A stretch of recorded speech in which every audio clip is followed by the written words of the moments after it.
Arratzaldeon. Badakizue urtien baten ekainien eitzen da osoko bilkura hemen Lumon. Da, eurton ustailera gara, ze pasaran egusten nien etxeko zan. Baina, ja badakizue danok, zelan sari bat emon dozkuen. Europa mailan, diploma bat, hemen dago, udalatzen emingo dugu.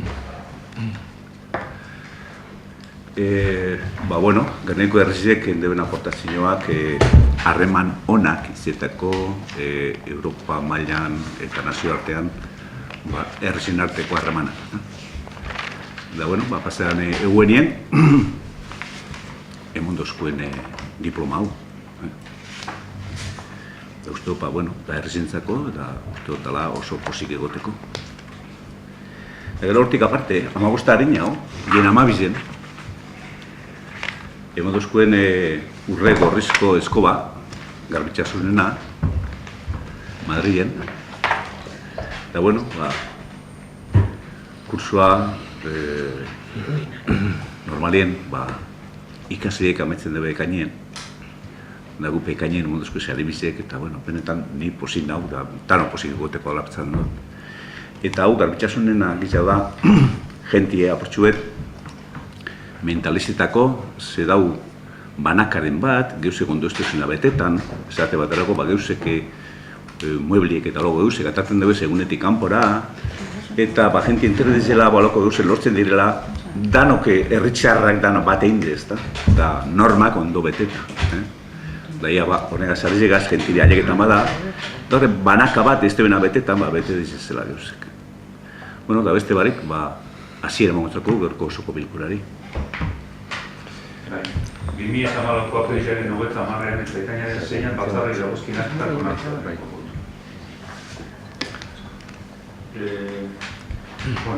Lehen bozeramainen bileran Luis Ortuzar jaunak egindako aldaketa bat onartu da, dintzeko, ekainaren 6ko aktan, eta aldaketa horregaz onartutzat emongo litzateke.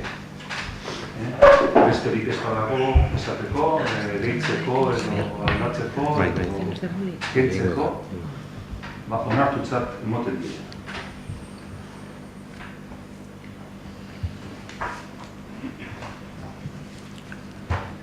Bigarren puntua, irati bide horretan Madrigal Andrea, udal erakunde honetako zinegotzia karguaz jabetzea.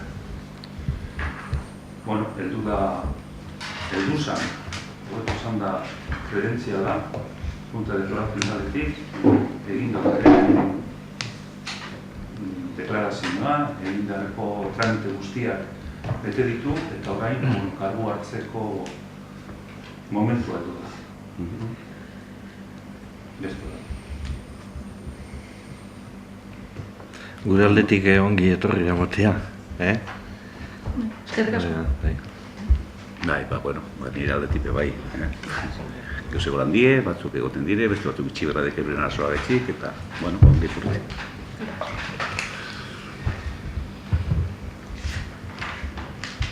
Gernika Lumoko ezek Euskara sustatzeko ekintza plana onartzea da hirugarren puntu. 2014-2017 eperako eta horrekin lotuta baita ere 2014ko kudeaketa plana. Honen inguruko proposamena da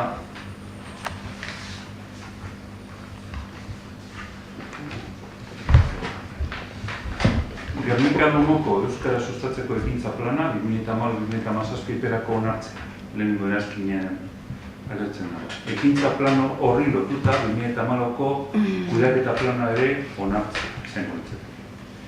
Aurreko plan estrategikoak onartu zirenean hartutako konpromisoa berrestea, hau da, Gernika Lumoko udalak bere aurrekontu osoarekiko euskararen sustapenerako erabiliko duen portzentajea, ez da azken 5 urteetako batez bestekoa baino gutxiagokoa izango, hau da. 3,1-tik ez da jaitsiko. Erabaki honen berri, Eusko Jaurlaritzako hizkuntza politikarako sailordetzari eta Bizkaiko Foru Aldundiko euskara sustatzeko zuzendaritzari ematea. Hori da proposamena.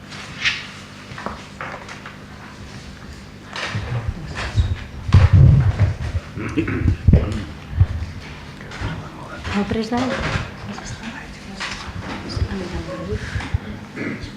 Ipinite gongo da, Etxako putu behar ez dira. Edo zer, mikrofonoa esan dara, ala zauz esaten ez du labe. Utzi aurrien, Ez, euren itzi. Ya está, hola, son.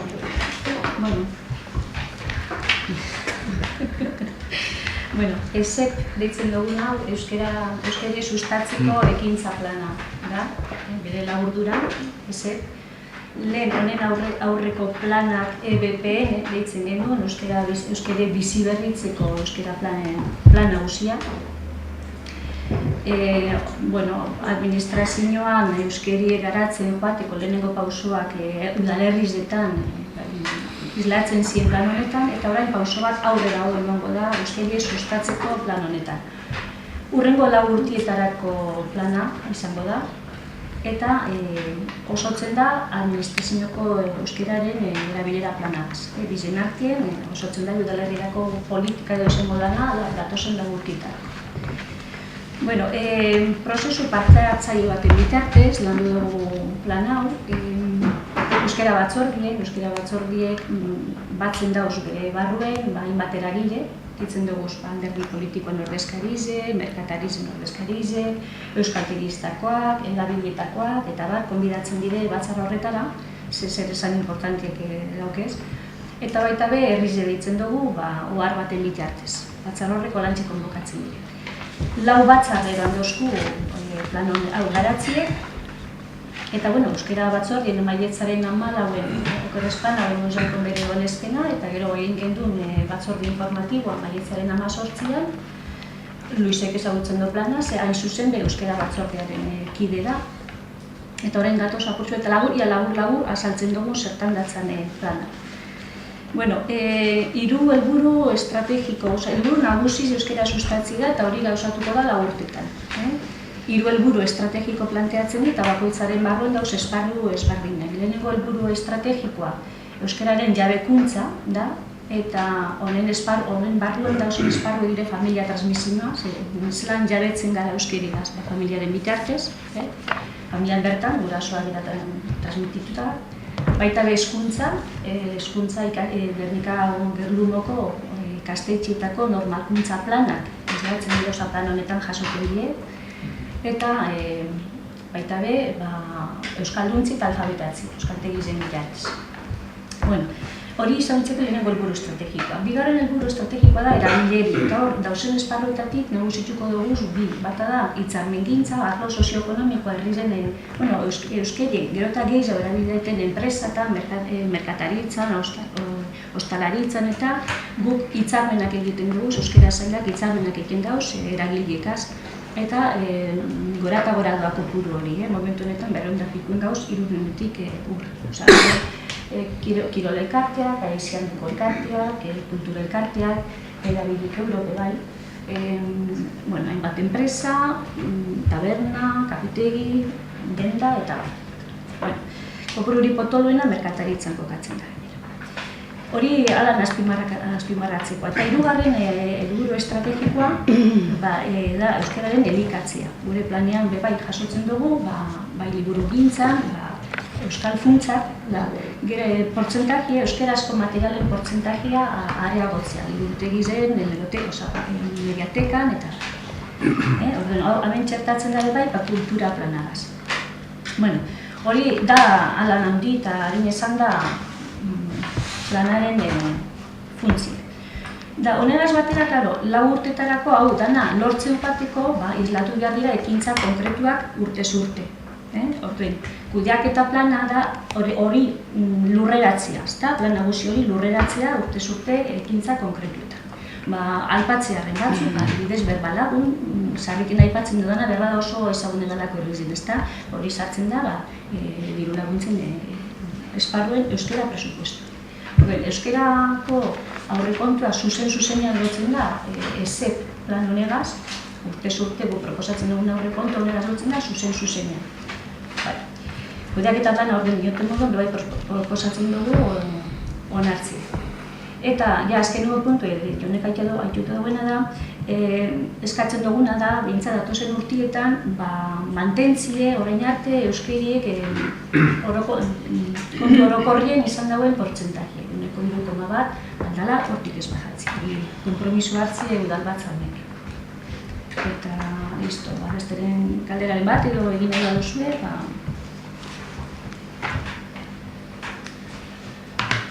bestela bosketara edo joko genik ez da.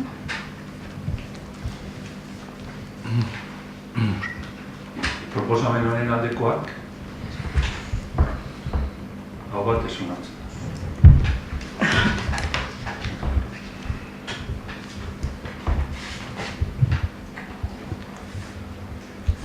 2013 ekitaldiko toki entitatearen kontu orokorraren onespena, hala badagokia.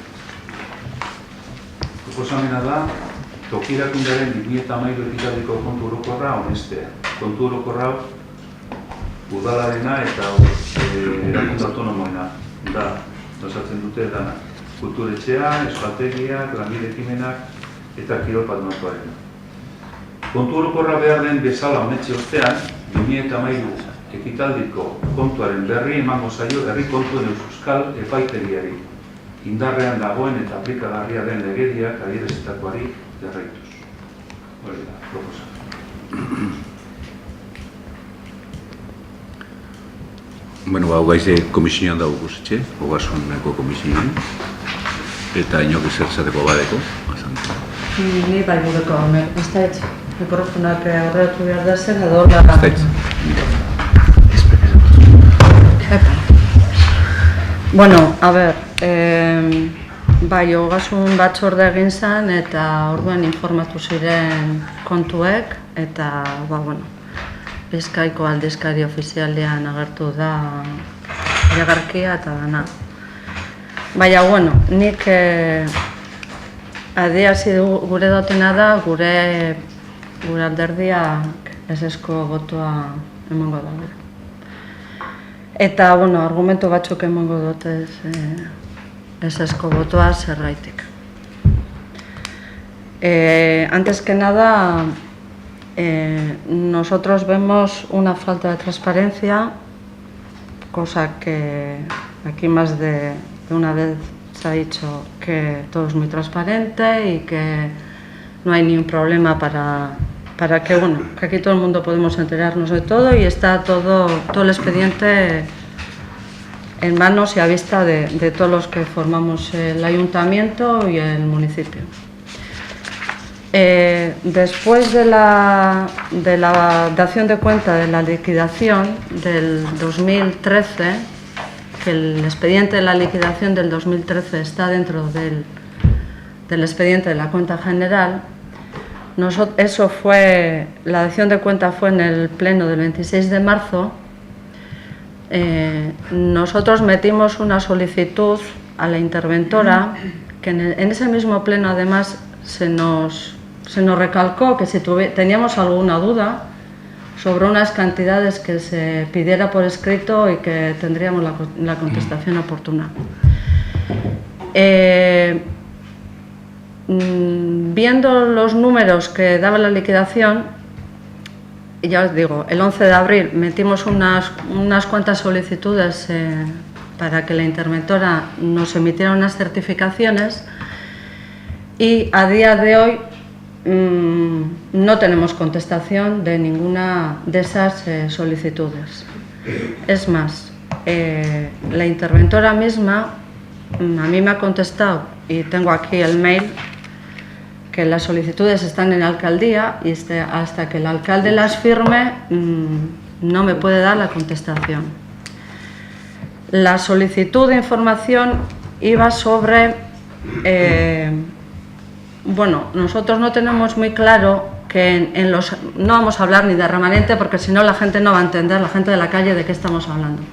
Que los ahorros esos que el ayuntamiento tiene, no tenemos muy claro que dentro de esos ahorros que tienen que ir destinados para un gasto específico, vamos a decir, estén incluidas las pagas extras del 2012, aquellas famosas pagas que que no son disponibles, que no se pueden utilizar para otra cosa, sino para lo que se dijo que tenían que destinar. ¿Por qué es nuestra duda? Porque en el ayuntamiento aparece una cantidad, pero si nos vamos a los organismos autónomos, hay algunos organismos autónomos en las que esa cantidad es 0. Estamos hablando,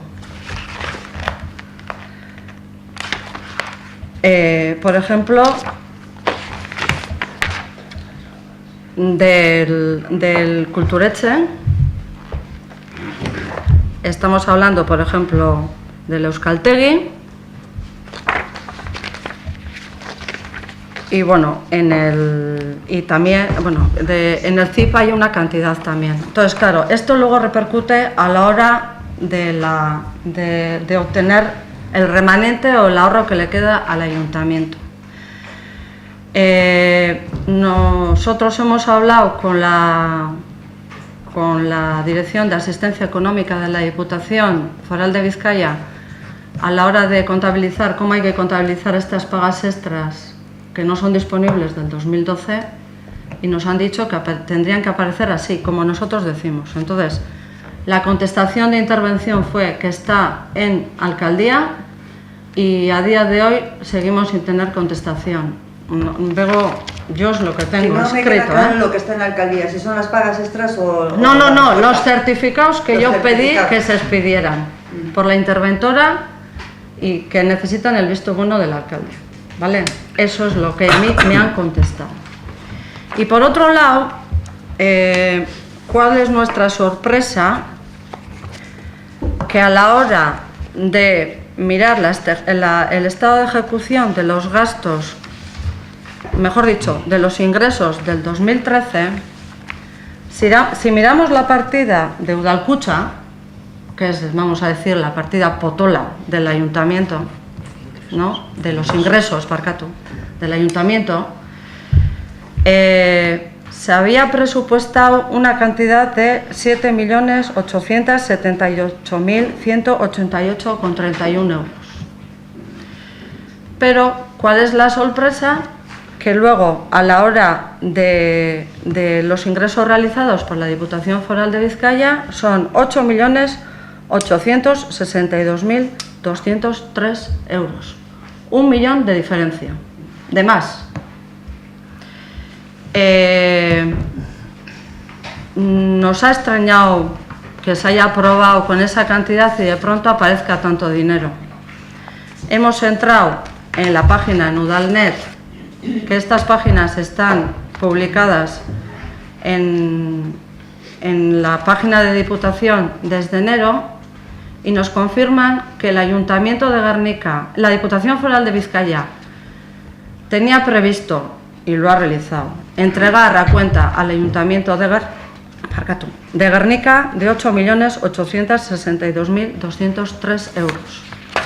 Es más, tenemos un documento enviado desde la Diputación Foral de Vizcaya, con fecha de salida 18 de enero del 2013, dirigido a Alcaldía, en el que pone que, en aplicación de lo dispuesto en el artículo 42 de la norma foral 9/2005 de Haciendas Forales, las entregas a cuenta que con cargo al crédito presupuestario señalado en el párrafo anterior se van a efectuar al municipio de Gernika-Lumo durante el año 2013 se cifran en 8.862.203 euros.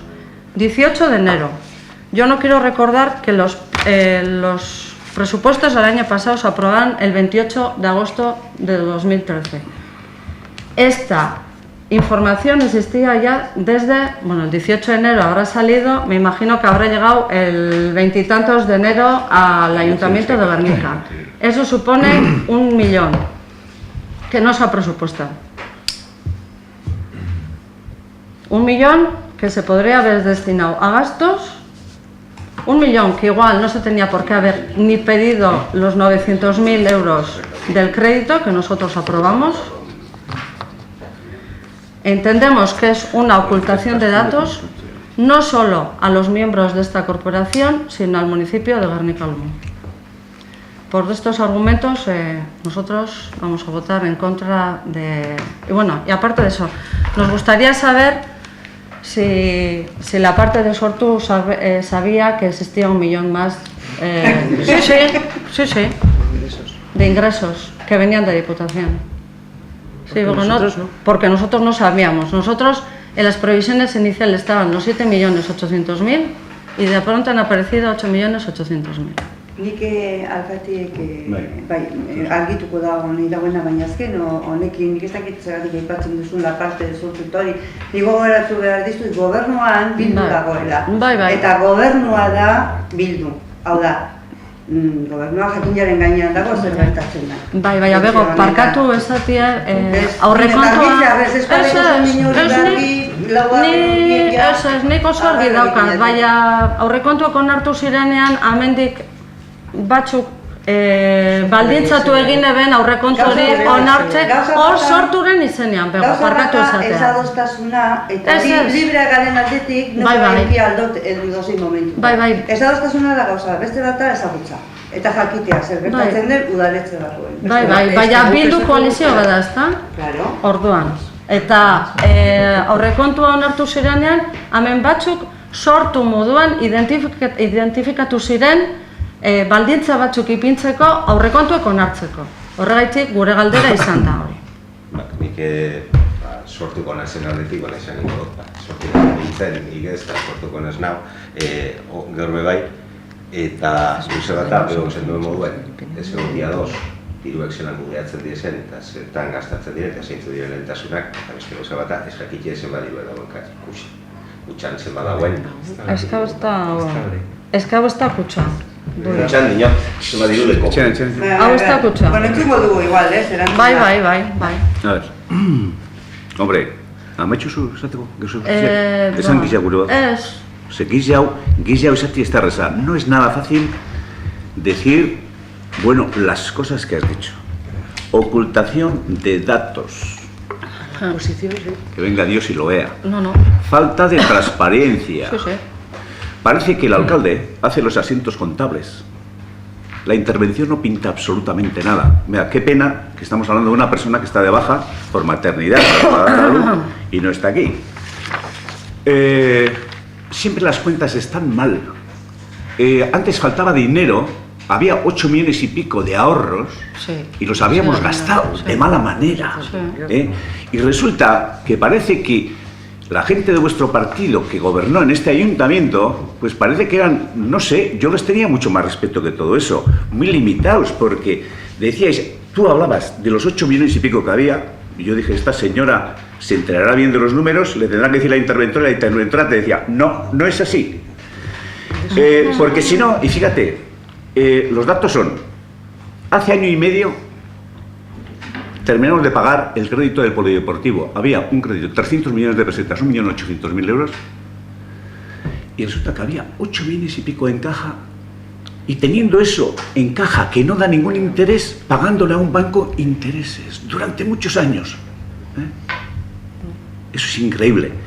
Pero es que un año antes de ser nombrado alcalde yo, un año antes, resulta que el Ayuntamiento de Gernika, teniendo en caja todo ese dinero, pide otro crédito de otro 1 millón de euros para pagar unos cursos de verano y la primera fase de Astra que salió a subasta. Y yo digo, joder, pues ¿qué pasa? Que los que estaban antes, yo creo que eran algo más inteligentes y listos que todo eso. Pues eso es lo que decía esta señora. Y hoy dice que es falta de transparencia, ocultación de datos. Yo siempre he dicho, yo no tengo absolutamente nada que ocultar. Yo no sé ni si esos documentos de la intervención, si necesitan mi firma para que lleguen a tu mano, que no es, creo que sea imprescindible eso, ¿no? Pero es posible que estén ahí, es posible, si te ha dicho es posible que estén ahí, pero los tendrás. Otra cosa, yo no sé, cuando habláis que los ingresos de 2013 de Udalkutxa, normalmente el dinero que te dice que va a dar Diputación es una previsión. Normalmente es una previsión. Pues dice que no. Entonces, ¿por qué otros años nos han dicho tenéis 9 millones de euros? O 8,5, o 8,700, y nos han dicho el aviso, el año siguiente tenéis que ir devolviendo no sé cuánto, porque hemos recaudado menos? El siguiente. siguiente. ¿Sí o no? El siguiente. Vale. Pues entonces, ahora mismo yo no sé, porque no está aquí la interventora, y no sé si Aitor sabe eso, el que está sustituyéndole, Guernica yo creo que de años anteriores está devolviendo dinero, ¿no está devolviendo? Pues posiblemente eso es lo que no esté contemplado en el presupuesto, y la pena es que no esté la señora interventora aquí. Pero Aitor, es así, se devuelve, ¿no? Hola. Eta liquidazioak egiten dira. Behin-behineko liquidazio bat egiten da lehenengo eta gero behin-betiko bat.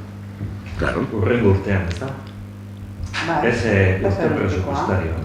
Hau da, 2013koa ez badira betetzen prebizioak, orduan 2014an betatzen Bai, dira, ez da? claro, bai. Pero es que eso está ocurriendo año tras año. Bai, eurek urtie gauz ordaintzen, estamos pagando años anteriores devolviendo a Diputación. Yo no sé, ahora mismo no tengo los datos aquí. Pero eso es mirar la intervención de qué se está devolviendo. Esto, pues ahí está el desfase que dices tú, se está ocultando. ¿Qué se va a ocultar? Uno que gestiona un pueblo, una señora, un señor, o unos señores, unas señoras, los que nos sentamos aquí, que están gestionando un pueblo, lo que no pueden es ocultar absolutamente nada. Y aquí no se oculta nada. Lo que pasa es que yo no sé, menos mal que nos han dado un premio aquí a las buenas relaciones, qué forma de generar buenas relaciones. Lo que está mal hay que criticar, lo que está mal hay que criticar, lo que está mal hay que criticar, pero no con datos falsos. No, vale. ¿Puedo intervenir? ¿Tema? Hombre, pues, por aclarar una cuestión. Pues, aclara. Es que has hecho referencia a las certificaciones del remanente y tenemos, esas sí tenemos de la interventora, firmadas por ti, el visto bueno de la certificación. Y ahí sí que tenemos las certificaciones en las que la interventora reconoce lo que nosotros hemos venido denunciando en plenos anteriores, y es que a 31 de diciembre de 2007 existía un remanente de 7.900.000 euros. Eso está firmado por la interventora y por el alcalde. Y que a 31 de diciembre del 12 solo quedaban 500.000. Y que 31 de diciembre, y que el 6 de marzo del 13 solo quedaban 8.000 de los 7 millones que había. Y eso es lo que hemos venido denunciando. Y eso tenemos los certificados emitidos por la interventora. Eso respecto a lo que has planteado de lo que decíamos del remanente y dejábamos de decir. Nosotros decíamos que en el 7 había 8 millones de remanente y que en el 13 quedaban 8.000. Y así lo ha certificado la interventora, que solo quedaban 8.000. Por lo tanto, todo lo que veníamos denunciando, la interventora ha certificado diciendo que es verdad. Pero por otro lado, de lo que estamos hablando en este momento, y no tiene nada que ver con las devoluciones, porque estamos hablando de un presupuesto que tiene ingresos y gastos, y las devoluciones tendrán que aparecer en gastos, y los ingresos tienen que ser los que Diputación notifica que van a hacerse, y se notifican en enero, como supongo este año se habrá recibido. Y aquí está el escrito en el que dice que los ingresos que iba a recibir el Ayuntamiento de Guernica en el 2013 por Udalkutxa eran 8.862.000. ¿Por qué no aparecen en la partida de ingresos del presupuesto? ¿Por qué aparecen 7.800.000 en vez de 8.800.000? ¿Por qué no aparece esta cantidad cuando esto es el dato fiable con el que cuenta este ayuntamiento y cualquier otro para hacer su presupuesto? ¿Por qué no aparece?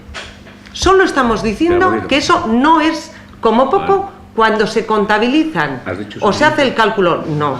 Cuando se hace el cálculo de ingresos, se estiman lo que se puede ingresar por multas, lo que se puede ingresar por impuestos, entiendo que en ese caso sí son estimaciones respecto a los años anteriores. Pero en relación al ingreso de Udalkutxa, si se tiene un escrito remitido desde Diputación en el que dice que el ingreso va a ser de 8.800.000, ¿por qué no se presupuesta así?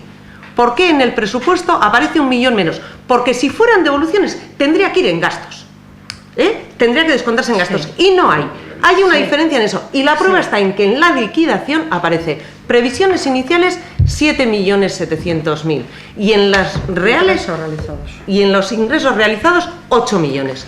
Aquí no sabemos muy bien por qué por lo menos a la oposición, se le ha ocultado este dato. Hombre, no se ha ocultado este dato en cuanto a los ingresos.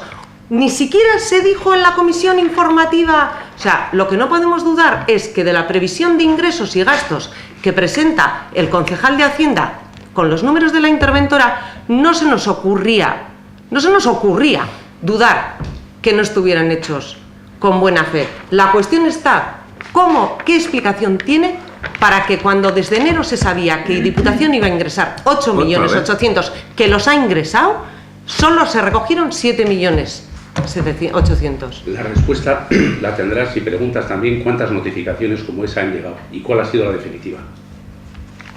Iñaki, que está colgado en la web. Y claro que hay esta y no ha habido más. Oye, María, una cosa te voy a decir, una falta de respeto y no montes un circo. Y hablar lo que tú quieras y repetir lo mismo. Mínimo de respeto. Un mínimo de respeto. Espera un poquito. Ahora voy a repetirte de nuevo. Estáis buscando algo, lleváis mucho tiempo diciendo estos últimos años se ha gestionado mal, se ha derrochado el dinero, hemos hecho unos ahorros en nuestro partido y no sé qué. Voy a volver a repetir y a ver en qué cabeza entra esto, Voy a volver a repetir y luego añadir algo más. Junio del 2007. Gobierno municipal, soy nombrado yo alcalde.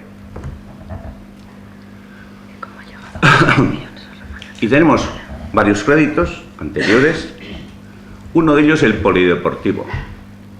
Un crédito, parte está pagado, del BBV de 1.800.000 euros. Mirad los datos porque hay transparencia y se pueden ver. Resulta que había una caja de 8 millones y pico de ahorros ahí.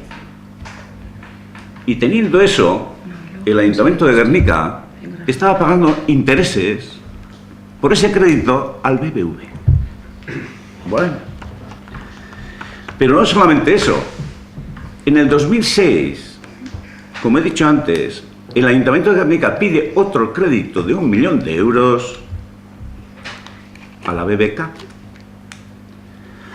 para pagar cursos de verano, una cantidad la que fuera, y la primera fase del edificio de Astra, que sabéis que mediante la ocupación salió a subasta, salió todo, pero parte, 2.700 metros, los adquirió el Ayuntamiento de Guernica antes de ser yo alcalde. Y lo que es increíble es que tú tengas en caja ahorrados 8,5 millones y tengas un crédito importante con el BBV y estés pagando intereses y hagas encima otro crédito para pagar intereses a la BBK.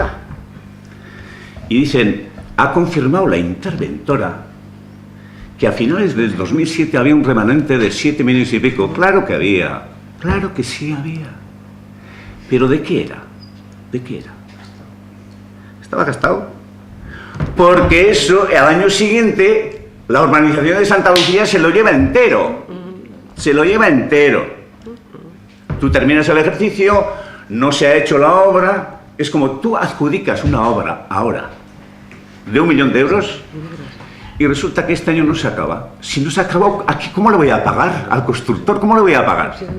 Vas pagando las certificaciones, pues paso a paso según se va haciendo obra. Y la urbanización de Santa Lucía estaba sin acabar, por tanto, no vas a pagar por adelantado. Y ahí está eso. Y esas cosas, preguntando a la propia interventora que habéis tenido oportunidad, se saben. Y no se viene aquí a decir cosas porque sí. Y luego, el tema de los ingresos de Diputación, tampoco las devoluciones de años anteriores, esas que te dan la previsión.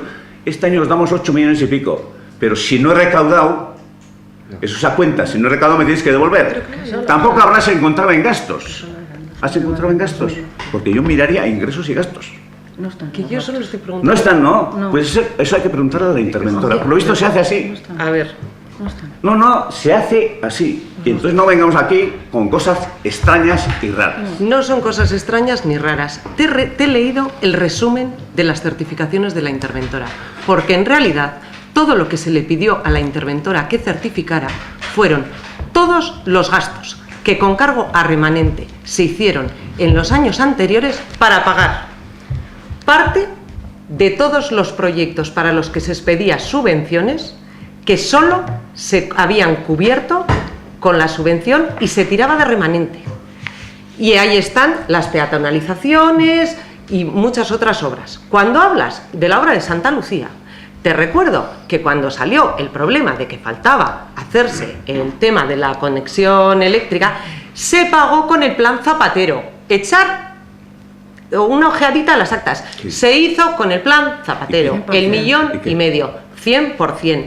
Todo lo que había de los remanentes, los 7 millones de remanentes que había el 31 de diciembre de 2007, se han ido gastando poco a poco con distintos proyectos. Eso está todo certificado por la interventora.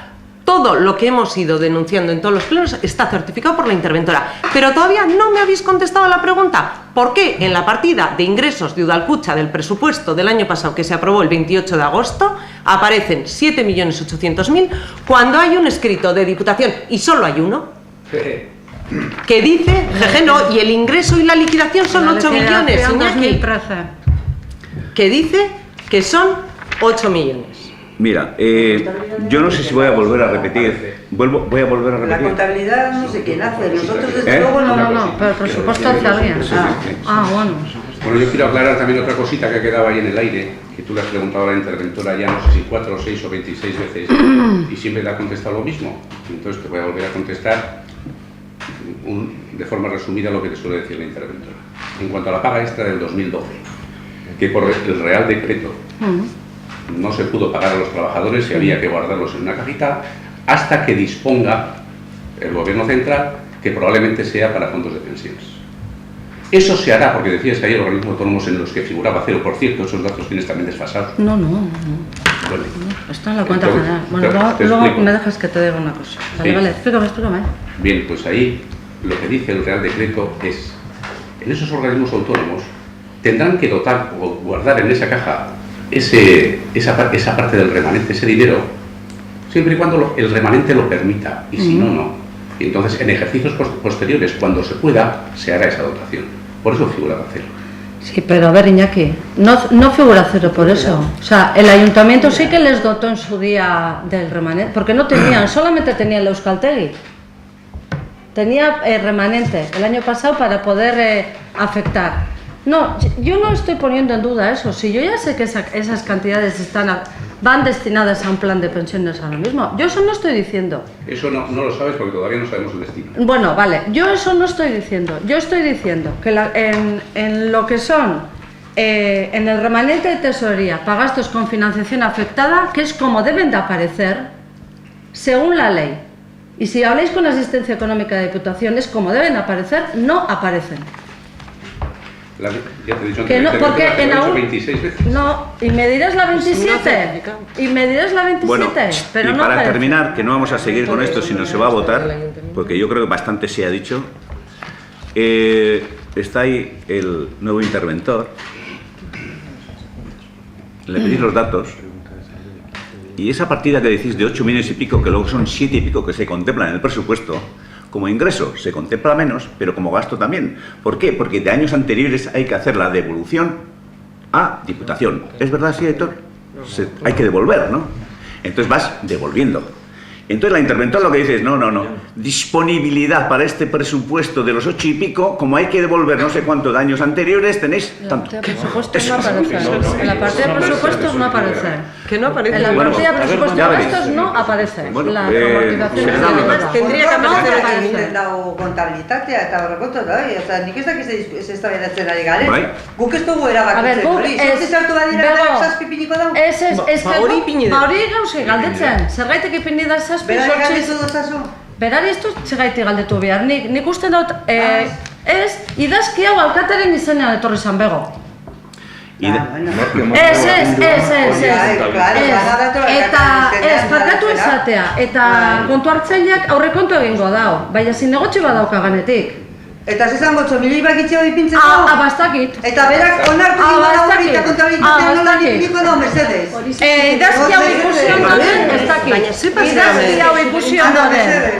Baina nik baino beto zagutzen duzu zelan funtzionatzen dauen maila horretan, teknikoen mailan. Ez, eta honek. Nik aleri esan arren ipini milioi bakitxeo kasuen goz, txosten negatibo bat ezo zer egingo doz. Zergaitik txosten negatiboa? Zergaitik? Ba, bere kontratu alako. Zergaitik da bere kontra? Zuk nahi baduzu aurrekontuak gitzagoen... Kontra esto hori? Baina zuk nahi baduzu aurrekontuak gitzago ipini zergaitik joango da bere kontra? Ba, guzur bat ipintzi zautzen. Bueno, vale. Guzur nahikoa ipintzeratu dala eta badala eskobartu tartita... Ja, bai, argi geratu gana da... Papelakin argitzu. Argi geratzen dena da, deusek argi esteko zuezela. Hori da argi. Da interventori egondanien, lastimida, oina aitor dau, beran ordez, ez da isegatxik ez duzuen esan hori. Berak esango zuen, betxu, teknikoki, holan, da, zu gana esatie. Hemen, mate, guzurre bezan lehizena, hori da, bueno, sinistu bizileien. Zer dinozu, alkatek esan lehizio interventori, izbiri milioa da gitzi hau, sortzi dator behar zuke mini zazpi, hori da, increíble, sinistu bizileien hori esatie. Hori da, la gorma. Orduan erabakia interventorak hartu dut gure dozuzan. Interventora eta teknikariak hartu dabe, erabakia. Erabakia aurrekontuena da nora destineu diruek, baina sarrerak zeintzu diren, sinatuko deuz edo, esango deuz, nor izango da hori dinona, ba interventoriek. Interventora berak erabaki deu, diputazioetik, heltzen jakola, milioi bat gehiago, eta amagos milioi eta zortzireun mile, izan badi presupuestoa, edo 16 milioi eta zortzireun izan barik, 15 milioi eta zortzireun. Luis, mesedez. Ez, baina berak hartu dugu erabakia. Ez, mesedez, esan zuet hori, bueltan emoten dana, sarreran ez da gongo, gastuetan bez dago. Hola nengo da, teknikoki, nik usten dut. Nork hartu dugu erabakia. Orduan berak hartu dugu, berak hartu dugu. Buskatu endo dugu, hemen ez dago, ez dago zeinik. Buskatu endo dugu. Bueno, kontu orokorraren onarpenaren aldekoak, kontrakoak,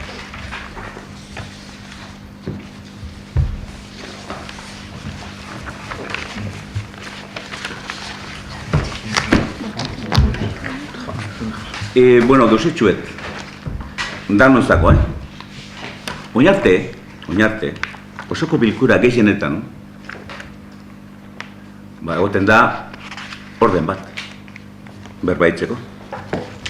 Da ez nobera gudena esan da, nobera guden beste urten da, osea que, paseda eureko gaize, amendik eurera engu betikolez. Eskatu, berbain, da esan, eno esunikoa, vale, batetxak berak guduen beste denbora. Baina fundamento aprobatez. Ez nasteta ez. Ze jentek guztien duzkunepe ulertu beste bengo.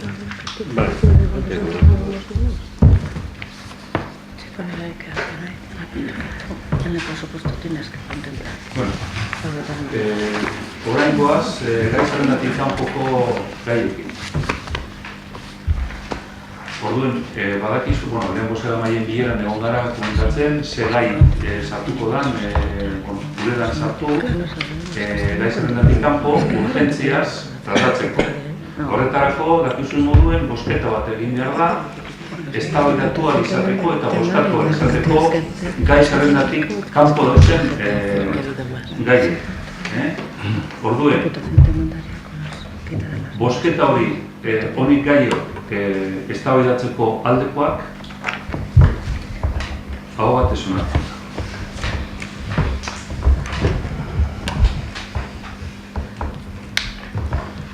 Lehenengo puntua da, lanpostuen zerrenda 2014koa.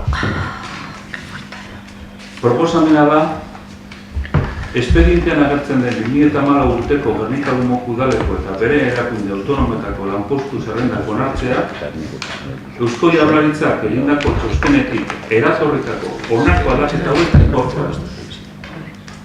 A. Merkataritza teknikaria lanpostuari laugarren hizkuntza eskakizuna ezartzea. B. Trebatzari itzultzaile lanpostuari eta euskara itzultzaile erdi mailako teknikari 4 TG hizkuntza eskakizuna ezartzea derrigortasun datarik gabe. Eta bigarren puntua, onartutako zerrenda Bizkaiko aldizkari ofizialean argitaratzea.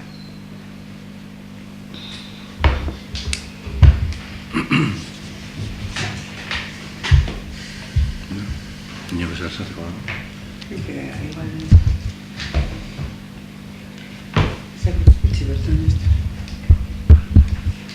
Bueno, gaur goizean bertan langileria batzordean onartu dan errepetie da.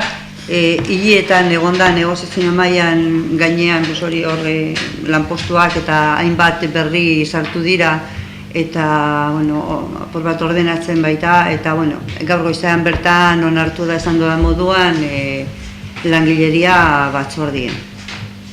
Zorionez, gaur egun indarrean daukaguna uste dut Jon 2006koa dela. Beste bat egon zen atzetik, baina salatu egin zen eta bertan bera geratu zen, orduan, gutxienez bat eguneratuta daukagu gaur.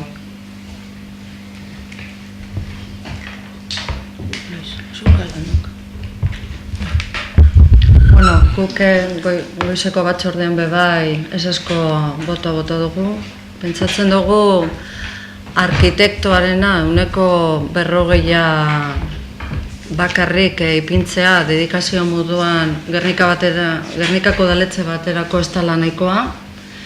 Eta horrez gain ikusi dugu azken batean baiezko edo adostu dan errepetea langileriaren 30%aren sektorea, azkenean partearekin bakarrik adostutako gauza dela. 60% errepete horren kontra dagola. Orduan, buk esaskoa bozkatuko. Ez, igual goizean komentatu dugunaz, zuk arkitektoana bai egia da, esan duzu 40%an bakarrik agertzen dela, guk egin dugun estimazioa da, baina ez guri okurritu jakulako, sino que bulego teknikoan ikusten da lana gaur egun hori da, baina aitatu duzu baita, ez dakizten bai lan kaleratu egin dugu zela, kaleko arkitektoak edo kontratatu, eta horietakoa pasarela itzetu duzu, eta esan dutzu hori ingenieritza obra badala eta ingenieri enpresa bat egin dela, baina egia da udaletxe honetan tradizionalki, eta nago estaten gu baino aurrekoetan, urtietan, arkitektoa naiz eta 100% egon dira beti beste arkitekto batzu, proiektu berezia zeudenean, horiek kontratatzen ziren, arkitektos de cabecera edo esango nukeni. Ia beti agertzen ziren berberak, bai? Baina nik ulertzen dut, proiektu bat berezia danean, apur bat espeziala danean, eta diseinu aldetik edo soserbentzia egin gure danean, kanpora ateratzea. Eta hala egiten zen, naiz eta arkitektoa garai horretan 100% egon. Beste barik azalpena hori da. Errealitate baten adibidea baino ez da, iragana gogoratzie. Alan egiten zen, eta nik esan dutzu ganea ondo ikusten dodala, ze proiektu bereziak ziren. Eta hortik gorako behar izana badago ikusiko da, beti gongo daukerie igoteko. Baina momentu honetan ez dugu ikusten. Baina, bebai esan dutzut, azkenien sindikatuen 30%rekin bakarrik heldu zariela adostasun baten, 70% kanpoan gelditu da. Orduan, guretzat bebai hori oso penagarria eta ez dakit adierazgarria da. Horregatik gure botoa ezeskoa izango da. Nik esango nuke hitzarrez, nuke zer hori dekot, gauzatxo hori, baina ez da izango alegindu eskarelako. Ze errepetea auki dugu hilietan mai ganien eta bueltazko mondotzago. Alegin guztiak egin dira alde guztietatik, baina ez dugu lortu kontsensua. Sentitzen dut eta benetan sentitzen dut, baina hala gertatu da. Ni bai gureko eman esan, denpora asko tarde dugula, ibili gara negozietan eta hori dana, baina bai gure dotera gutxi edo argilitzi, lanpostu barrizek sortuko dugu zela, bai garbitzaietan, lorezainetan, arkitektoan, kanpoko arkitekto bat egon da eta lanpoltza bat zabalduko da eta udaleko langile moduen izango dela, eta bai hori pentsatzen dute bai badekola garrantzize. Bai, lanpoltsa horretan bai sindikatu bat bakarri sartu zen, bestea kanpoan egitu zen. Ez, barkatu. Ez, bai, lengua esan dau, hemen pelota partidu, Bai, bueno, sin más. Esan behenak esan, Josep Argia izin behar bada esan, Josep berdine errepikatu ez. Ez.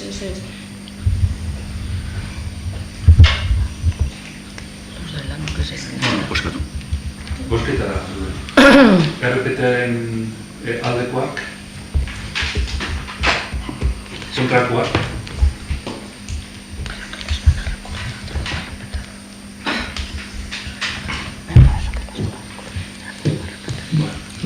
Urrungo puntua da, Paulo Matxebarria Zabalegik kargu ustearen idatzia aurkeztu dauela, eta bere zerrendako Nadia González ere bai.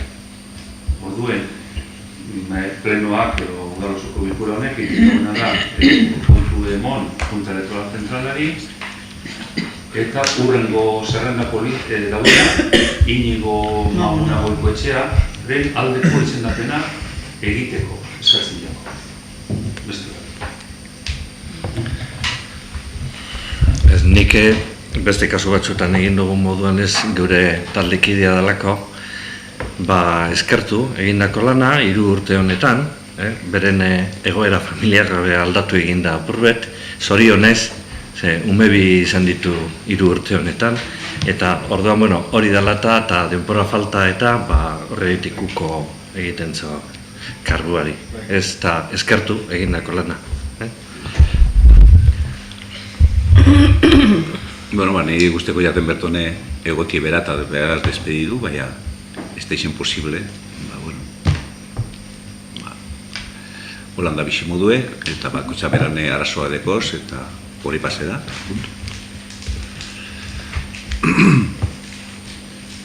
Horren gora pasako gara, Bildu udaltaldeak aurkeztutako mozioa fracking ez mugimenduarekin bat eginez, eta EAJ-PNV udaltaldeak aurkeztutako mozioa alternatiba horren gain.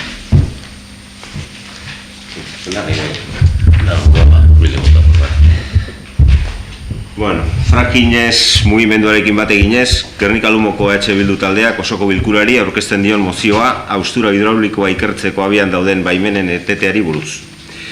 Euskal Herrian hidrokarburoak bilatzeko saiakera asko egon dira.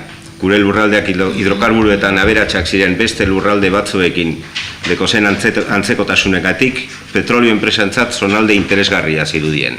Hainbat saiakera egon diren arren, ez da inoiz izan uste bezain arrakastatsuak. Hala ere, gasa metodo berrien bidez bilatzeko munduan zehar dagoen bolada berriaren ondorioz, gure lurraldea lehentasunezko eremua bihurtu da berriro ere.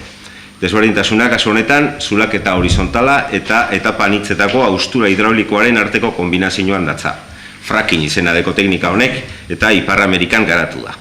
Eusko Jaurlaritzak sistema honen aldeko apustu argia eginda. Horren adibide nagusia 100% diru publikoz osotutako Hidrocarburos de Euskadi SHESA enpresak gure lurraldean eman diren hidrokarburuen ikerketa baimenen bultzatzailea. Ez da interesa duen enpresa bakarra, baina bai bere baimenekin lurralde eremu handiena hartzen duena. 2014ko apirilera arte manda dagozan 11 baimen eta tramitean dagozan beste 6rek Euskadiko autonomia erkidegoko lurrazalaren zati handia hartzen dabe. Arabaren 188, Bizkaiko 179 eta Gipuzkoako 140 hain zuzen. Teknika hauek erabili diren zonaldetan hainbat arazo sortu dira. Hala nola, airearen eta edateko uraren kutsadura, mugimendu sismikoak, lurren okupazioak eta putzuen inguruan bizi diren biztanlengan osasun arazoak, besteak beste. Gaur egun, frackingak dakartzan ondorio kaltegarriak, hainbat txosten eta ikerketa zientifikoetan erraz egiazta daitezke. Hau dalata, fracking egiten ari diren edo egiteko asmotan dauden lekuetan, biztanlegoaren aurkako jarrera gero eta nabarmenagoa da.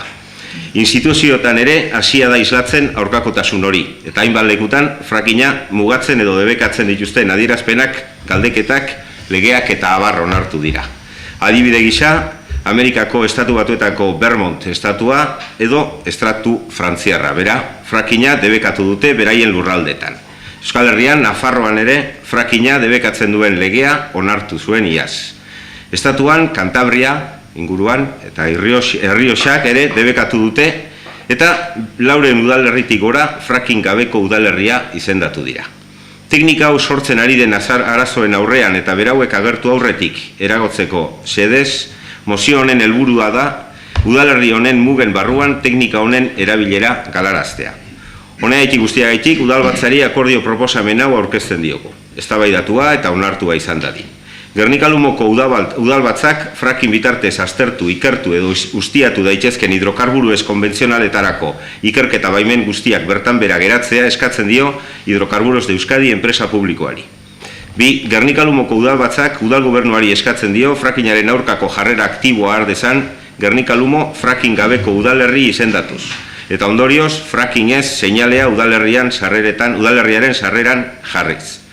Frackingaren debekua eskatzen duen herri ekimen legegilearen helburuarekin bat egiten duenez, Gernika-Lumoko udalbatzak udaletxeko harrera bulegoetan sinadurak jasotzeko horreiak ipiniko ditu eta herriar guztiak sinatzera gonbidatzen ditu.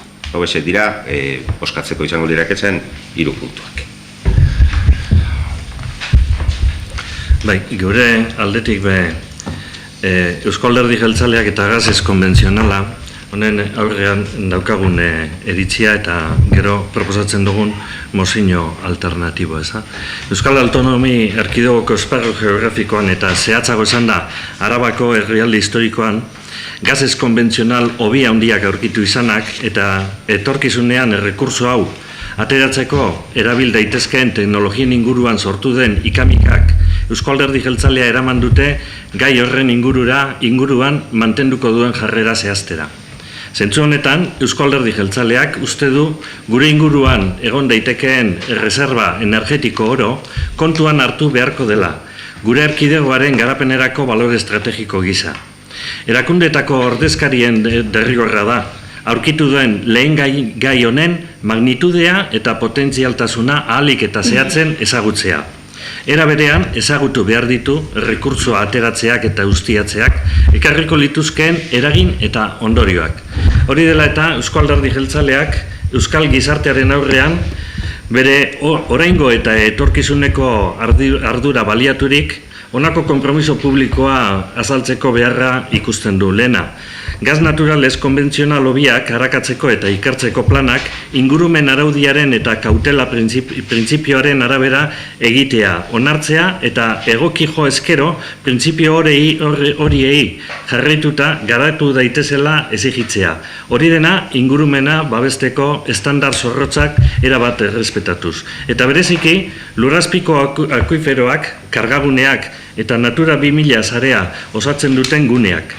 Ondorio horietako plan eta baimen horiek ingurumenari egiten zaion inpaktua aztertzeko prozeduraren arabera aztertu beharko dira, naiz eta indarrean dagoen legeriak horretarako derrigorrik ezarri ez. Bigarrena, etorkizunean azterketa eta ikerkuntzaren ondorioz, bidegarritasun ekonomikoa eta arrazoituta eta justifikatuta gazez konbentzionala ustiatzeko aukera kontuan hartzen bada, errekurtso hori ateratzeko eperik gabeko moratoria aldarrikatzea. Moratoria hori altzatuko litzateke bere kasuan hurrengo idatz zatian aipatzen den batzorde zientifikoak aldeko txostena egin ostean, eta beti energia erretzerba horien ustiapenak ingurumenean eragin ditzakeen ondorioekin arreta, kontu eta ziurtasun printzipioak errespetatuz. Eta hirugarren, batzorde zientifikoa sortzea eskatzea, gazez konbentzionala ateratzeko orduan, apurketa hidrauliko bidezko teknikaren evoluzioaren egoera aztertzeko. Batzorde zientifiko horrek beharrezko jotzen bada ingurumen arloko araudi berezia ezartzea proposatuko du ustiapen horretarako. Gainera, ateratzeko aukera hartu ezkero, proposatu ahalko diren tokiak eskuragarri egongo diren hobekuntza teknikoak erabiliz aztertu ondoren mugak eta beharbesteko baldintzak ezarriko dira lan horiek garatzeko. Eta edozein kasutan, ezinbestean aztertuko dira ingurumenari egiten zaion eragina ebaluatzeko prozedura bidez. Eta proposatzen dugun mozio alternatiboa, hauze da, ustiapenari buruzkoa. Gernika-Lumoko udalak zera eskatzen dio Eusko Jaurlaritzari. Bat, Euskadin gaz ez konbentzionalaren ustiapenaren moratorioa aldarrikatzea. Bigarrena, batzorde zientifikoa sortzea gaz ez konbentzionala ateratzeko teknologiaren etengabeko azterketa egin dezan, bereziki ingurumenean duen eragina murrizteko eta gaurko teknikek dakartzaten arriskuak ezabatzeko. 2020 estrategian bildutako ikerkuntza eta ustiapen egitasmoek ingurumenerako dakartzaten eraginak aztertzeko eta ebaluatzeko prozeduren arabera aztertu €1 gardentasun printzipioari jarreki eta gobernuak izango duen informazio guztia eskuratzeko aukerarekin. Honek 3 puntuak dira proposatzen dugu zenak. Nik uste dut funtsean oinarrian ja mozio biak diferentea direla, ez da? Gure mozioa edo frackingez taldeak aurkeztutako mozioa haratago doa. Ikerketak ez egiteko eskatzen da.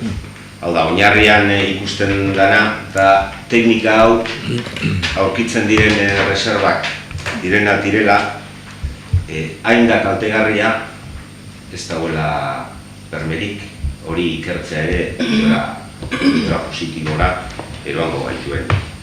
Eta han aitatu dozu zen berbak zeure argumentazioan, bi aipatzearen, zuk esan duzu sortu dauela ikamika sortu dauzuela, ez ikamikak ez da sortu dauz arazo. Sortu dauz logikarak, sortu dauz kutsadura, eta hori ikamika baino haratago doa. Eta gero beste hitz bat estrategikoa izan daikela. Estrategiko horrek batzutan beldurrak baten dauz ez da gizun horarte izan daiteken estrategikoa. Hau da, gure posizioa ez da ez ustiatzea ikertu eta gero eta aurkituta gero. Ez posizioa izango ditzateke ez ikertzea. Ez dugu nahi frackingari buruz zebe jakin eta orduen ez dautena berezi ikertzea. Gaitik zuen eri ezin dut dago berezik martu. Bai, gure mozioan argi geratzen dana da, hor aipatzen duzu erakunde publiko bat dagoela, atzean, hobe erakunde publikoa izatea, erakunde pribatuak baino, apurbete azterketak egiten da bezenak. Ez ustiatu, inondik inora ez da emetik agertu, fase horretan ez da golako, ez da bai da. Hori izango zen, aurreratzea eta teknika hori bidegarria dan edo ze kalteak ekarko da bezan eta abar. Hemen esaten dana da, Eusko Alderdi Jeltzalea gobernuan dago ardurak hartuta eta esaten dana eta funtsezkoa hori da hemen, da jakin behar dugu zela gure erkidegoan dauzen errekurtsoak zeintzu diren. Hori, eta ikerketak horretarako dira. Eta hori da argien geratzen dana hemen. Eta gero berma guztiekin, emon behar badira beste pausu batzuk, baina lehenengoa da jakitea zer daukazu eta nun daukazu.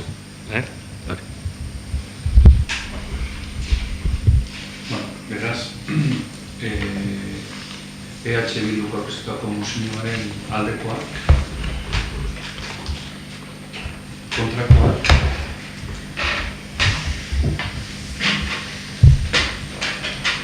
eta EAJ taldeak aurkeztutako mozioaren aldekoak,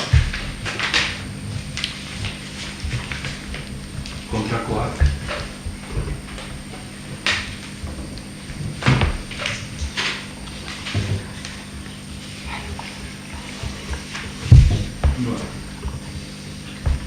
Urrengo mozioa EH Bildu aurkeztutakoa da, hau be, Urdaibaiko saneamendu azpiegiturak berehala egitearen inguruan.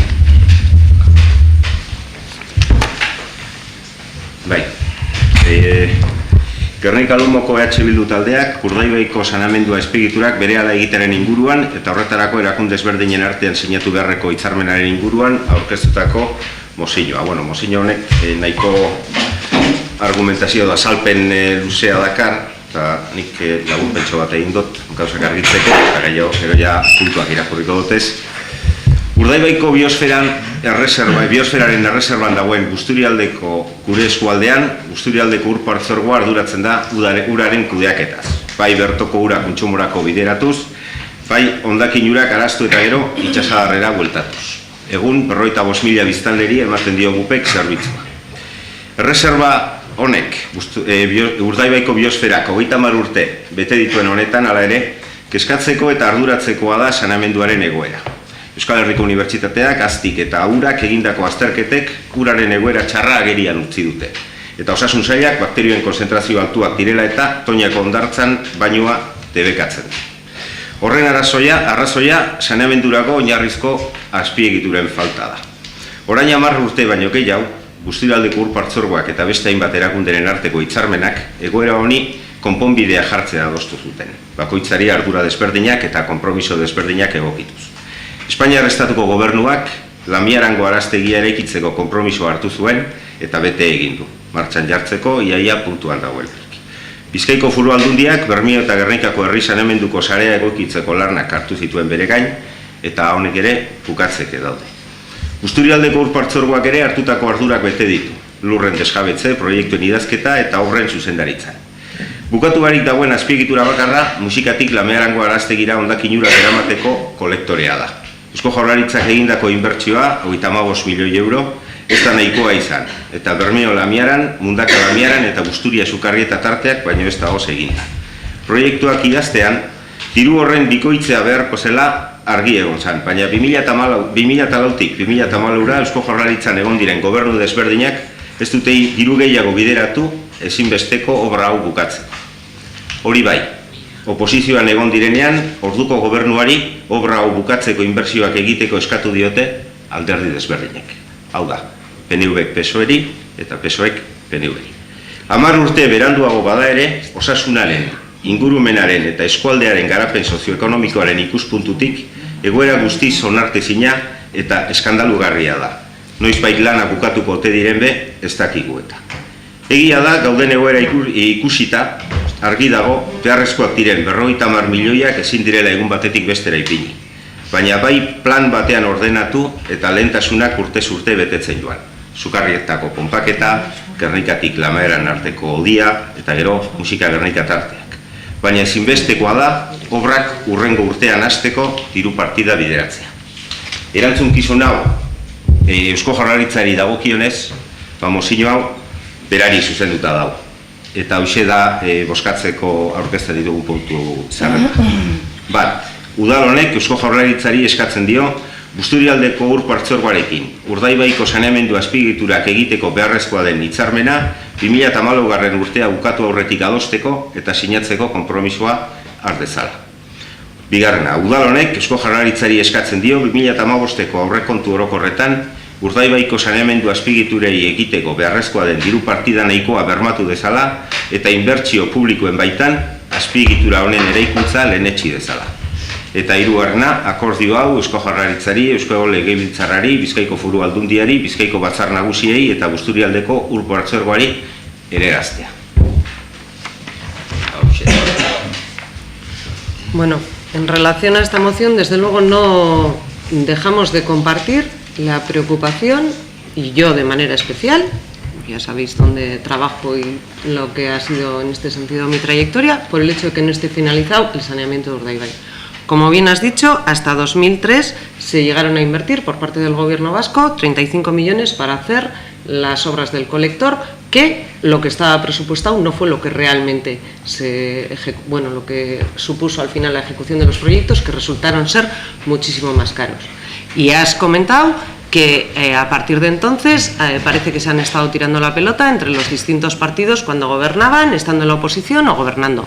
No voy a dejar de recordar que desde el 2003 hasta el 2009, si no me equivoco, que fue cuando accedió al Gobierno vasco Patxi López, que la responsabilidad del Departamento de Medio Ambiente y de URA era de Eusko Alkartasuna. Pero bueno, aparte de eso, lo que no es de recibo es que en este momento se esté reclamando al Gobierno vasco que realice estas inversiones cuando el anterior director de URA, Iñaki Urrizalki, el día 10 de agosto de 2012 mandó una carta a Iratxe Arriola, presidenta del Consorcio de Aguas de Busturialdea, en el que le recordaba esos antecedentes de cómo se habían llegado a hacer esas obras y le decía: existe un compromiso verbal entre el Gobierno vasco a través de URA y la Diputación Foral de Vizcaya para cofinanciar al 50% estas inversiones de forma que se culmine la infraestructura básica de saneamiento y puedan incorporarse los vertidos de Guernica y alrededores de la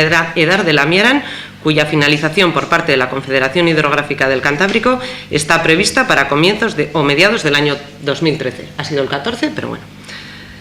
Sin embargo, esta financiación está condicionada a que el Consorcio de Busturialdea explique por escrito de forma satisfactoria de qué manera va a hacerse cargo de la gestión, explotación y mantenimiento de las infraestructuras de abastecimiento y saneamiento, depuración existente, saneamiento y depuración, y las que están en fase de construcción. Y se exigía o se solicitaba que se explicara por escrito el presupuesto estimado de los gastos de gestión, explotación, amortización de las infraestructuras, equipos técnicos y humanos de los que dispone o de los que va a dotar el Consorcio de Aguas de Busturialdea para atender la gestión y explotación de todas las infraestructuras, incluyendo en su caso las subcontrataciones que sean necesarias y las tarifas con las que se van a cubrir todos los costes indicados, incluyendo los de amortización de las infraestructuras. Y finalizaba la carta, bueno, recordándole que se lo ha ido recordando en sucesivas ocasiones, quedando a la espera de recibir la información solicitada. Esta información se ha presentado por parte de la presidenta del Consorcio de Aguas de Busturialdea en URA antes de ayer, este lunes, y se le requirió el 10 de agosto del 12. Por lo tanto, si hasta ahora no ha sido posible, será por esto, porque no se ha presentado por parte del Consorcio de Aguas de Busturialdea la información que el director de URA le requirió el 10 de agosto del 12, este lunes, en una reunión que se celebró en URA, en la que tomó parte la presidenta del Consorcio de Aguas de Busturialdea, acompañada del responsable técnico de Batxeramburu y de Iñaki Antigüedad. Este lunes han presentado la información pedida hace prácticamente 2 años. Por lo tanto, entiendo que a partir de ahora igual se pueden empezar a tomar medidas, pero lo que no cabe es estar exigiendo a los demás que tomen medidas cuando presentar esta información se ha tardado casi 2 años. Por lo tanto, no vamos a votar a favor porque hasta que se analice toda esa información es imposible. Es imposible. 2 años para presentar esos datos, que por cierto hemos estado reclamándolos en el Consorcio de Aguas de Busturialdea cada vez que había una reunión. Bueno, gauza asko dauz esateko. Esaten duzu, 2012 eskatutako datu batzuk gaitik, 2004tik 2012ra, ez da esan egin, hori bat. Beste gauza bat, niretzako larriago dela, askoz belarriago dela. Osea, Iratxe Arriola izeneko pertsona batek ez dauelako gutun bat bidaltzen, ez dakit nongo bulegoari, 55.000 pertsona gauz saneamendu barik. Osea, burruka politiko batengatik, 55 hori izan duzu, Iratxe Arriolak ez dauela bota, ez dakit ze erantzunak. Nik goratuko dutzot, ez dakit 2010an Unai Rementeriak parlamentuan eskatu zuenean inbertsio hau, eskatute jakon orduko Busturialdeko Urpartzorgoko presidenteari informazio hori eta ez eban bota. Hau da, 2010an Unai Rementeriak publikoki eta parlamentuan bebai eskatu ban saneamendu obrak bukatzeko. Bera jakingo ban informazio hori falta zana. Hori beste bat, baina larriena neuretzako txantajearena da. Osea, esatea, pertsona batek ez dauelako gutun bat bidaltzen. Ez da pertsona, erakunde batek, erakundeen arteko desberdintasunekatik, desberdintasun ideologikoagatik, 5.000 pertsona dagoz. Nunca desberdintasun ideologikoa. Eskatzen dituen datuak teknikoak dira, 10 urte pasatu dira datu horiek eskatzeko? 10 urte. Eskatzeko. Ez. A ber, nik ez dakit zergaitzik eak ez eban amaitzu obra honek Eusko Jaurlaritzan egon zanean, Bai, eta nik ez dakit zergaitzik Unai Rementeriak eskatuan 2010an eta inok ez etzon nik daukadana da gutun hau eta pasadan Neuretzako 55.000 pertsonen saneamentua, 55.000 pertsona hemen bizi garenok, eta gero udan eta turismoak erakarrita datozen eundaka milaka pertsonen osasuna, ingurumenaren, guretzako horren pomposoa den erreserba, eta higieneagatik bakarrik. A ber, eske beharrezkoa da honek datuak eukitzeko, inbertsioak hori horrek eitzeko. Bestela, karo, eske bestela ezin dabela inbertsio horrek ez badauke, Eusko Jaurlaritzak ez badaukie honen kudeaketaren garantia. Osea, tramite formal bat. Ez da tramite formala, ze orain aztertu behar dabe datu guztizek.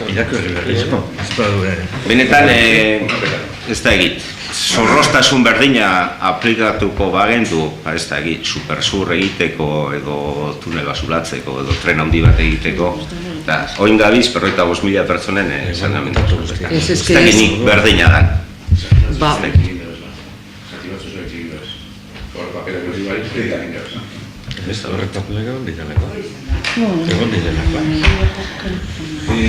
El tema es que están el saneamiento sin hacer en muchos años. Es cuestión de siempre de culpar a alguien. La culpa es de aquel, del otro, del de más allá. Se han hecho ciertas obras, pero está lo de la Miarán y no se ha puesto dinero. Y como bien ha dicho Juli, al Partido Socialista, la legislatura anterior, se le dijo, oye, no habéis puesto dinero para terminar las obras del saneamiento de la zona de Urdaibai. Pero es que en el último presupuesto, aprobado con el consenso, con la ayuda del Partido Socialista por el nuevo gobierno, tampoco se ha puesto el dinero. Y ahora dices, sí, ya tenemos el proyecto hecho desde hace mucho tiempo, elaborado. Y ahora resulta que la nueva presidenta del consorcio, que lleva 3 años, si no manda ese gutún, no se hace absolutamente nada. No, hombre, por favor. Por favor. Lo que tiene que hacer quien está, ser responsable y ya intentar acabar las obras. Que son costosas, por supuesto que son muy costosas. Que se puso un dinero y que no llegó, pues no llegó y había que poner más. Pero sin echar nadie la culpa, absolutamente a nadie, nosotros como representantes de Urdaibai y de Gernika, lo que hacemos es presentar esta moción para que se tenga en cuenta y aprobar y enviarles y decirles, hombre, vamos a ser todos responsables, que el tema del saneamiento es muy importante para esta zona y a ver si se termina de una vez. Y aquí siempre buscando chivos expiatorios o culpables, pues no sé. Así no se resuelven las cosas. Yo no creo que se están buscando chivos expiatorios ni culpables, ¿eh? Sin más, lo que se está diciendo es que cuando las administraciones supramunicipales van a hacer unas inversiones que van a entregar a un ente gestor, le están pidiendo garantías de cómo se van a gestionar esas infraestructuras. Eso es lo que hay. Y no es un gutún, ¿eh? Es un informe técnico serio de cómo se va a llevar a cabo esa gestión. Y solo en esas condiciones, como responsables que son del presupuesto de toda la comunidad autónoma, podrán dárselo o ejecutar esas obras para que luego las gestione el Consorcio de Aguas de Busturialdea. Única y exclusivamente en ese caso. Ya, María, pero lo que bien claro ha dicho Iñaki, y ha dicho bien claro, se hace lo de la Miarán, una obra importantísima. Y se ha hecho sin esas exigencias.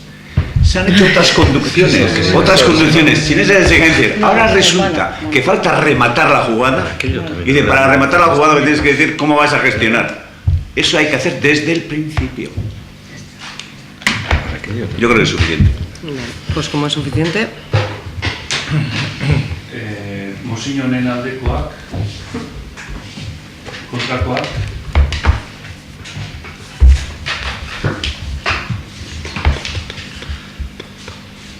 Pues.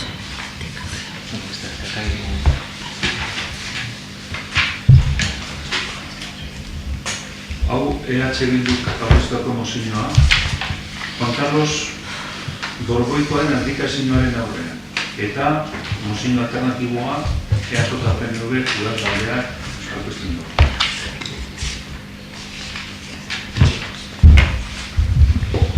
Gernika Lumoko EH Bildu taldeak osoko bilkurari aurkezten dio nozioa Juan Carlos Borboikoaren abdikazioaren aurrean. Juan Carlos Borboikoaren abdikazioa frankismotik eratorritako eredu politiko instituzionalaren krisi sakonean beste urrats bat gehiago izan da. Kolpe militar frankista eman zutenek, beraien jardunaren inolako ardura zein ondoriorik nozitu gabe, eta zituzten privilegio eta botere guneak mantenduz, lotuta eta ondo lotuta utzi zuten estatu botereen etorkizuna. Estatuaren zatiezintasuna aldarrikatuz eta hori hala izan zedin armadari berme funtzioa emanaz itxi zuten erreforma. 1978ko Konstituzio Espainiarra, zeinaren ondorioz Juan Carlos Borboikoa estatu buru gisa geratu zen, Euskal Herriak ez zuen onartu. Euskal Herriak uko egin zion konstituzio horri. Besteak beste, herri gisa etorkizuna libreki eraikitzeko eskubidea ukatzen zigulako eta benetako haustura demokratikorik ez emateaz gain, Hego Euskal Herria bi eremu administratibotan zatitzen zuelako. Frankismoaren amaieratik eratorritako eredu politiko instituzional espainiarrak demokrazia eza, gure herriaren ukazioa eta diktadura frankistarekiko haustura demokratiko eza ordezkatzen ditu. Eredu politikoa ordea ez da gai izan Espainiako estatuaren menpeko herrien zein estatuko herritarren aldarrikapen demokratikoa geldiarazteko. Gero eta nabarmenagoak eta indartsuagoak dira. Estatu Espainiarreko nazioek beraien etorkizuna gabe jabe izateko egindako aldarrikapenak. Atzeraezinezko prozesuak ari dira eraikitzen, herriak, herritarrak eta eskubide demokratikoak protagonista diren prozesuak hain zuzen ere. Bitartean, eredu politiko instituzional honen krisiaren adierazle argia da PP eta PSOEk eta ordezkatu duten bipartidismoaren zilegitasun eta sinesgarritasun krisia. Testuinguru horretan eman da Juan Carlos Borboikoaren abdikazioa. Eta egoera honen aurrean, biztan da, ukazioan eraikitako eta politikoki agortutako marko politiko eta juridiko honi iraunarazteko itxura aldaketa operazio baten aurrean gaudela. Juan Carlos Borboikoaren abdikazioak ordea, ez dakar aldaketarik bere baitan. Herrien ukazioan oinarritutako eredu politiko instituzionala ez baita gainditu. Erreforma inposatu ezean irekita zeuden gatazka politiko guztiak bere baitan mantentzen dira. Eta Juan Carlos Borboikoaren abdikazioarekin batera, 1997an abian jarririko frankismoaren erreformaren fasea amaitzea beharrezkoa da. Hori da herri honen aldarrikapena. Abdikazioaren aurrean benetako haustura demokratikoa emateko unea da. Herrien eta herritarren eskubideak gauzatu ahal izateko. Espainiako herritarrek beraien sistema politikoa erabakitzeko erreferenduma egitearen alde gaude. Baina Euskal Herria ez da eztabaida horren sujetua. Euskal herritarrok gure erabakiak geuk hartzeko dugun eskubidearen errespetua aldarrikatzen dugu. Etorkizunean libreki gure egitura politikoa eraiki ahal izateko. Herriok dugun erabakitzeko eskubidearen gauzapena nola egingo den erabakitzeko unea da. Honen guztiaren aurrean, Gernika Lumoko udalak honako adierazpen hau onartzen du. Juan Carlos Borboikoaren abdikazioaren aurrean, Gernika Lumoko udalak benetako haustura demokratiko baten aldeko aldarrikapena egiten du. Euskal herritarrok gure herriaren etorkizuna erabakitzeko dugun eskubidea aldarrikatuz. Era berean, herri honek ez dio inolako zilegitasunik onartzen Espainiako koroaren inongo ordezkaririk. Bizi dugun egoera politikoaren aurrean, gure herriaren aitortza eta erabakitzeko eskubidea eskuratzeko helburuarekin lan egiteko deialdia luzatu nahi diegu Euskal Herriko alderdi politiko, sindikatu, eragile eta herritarrei.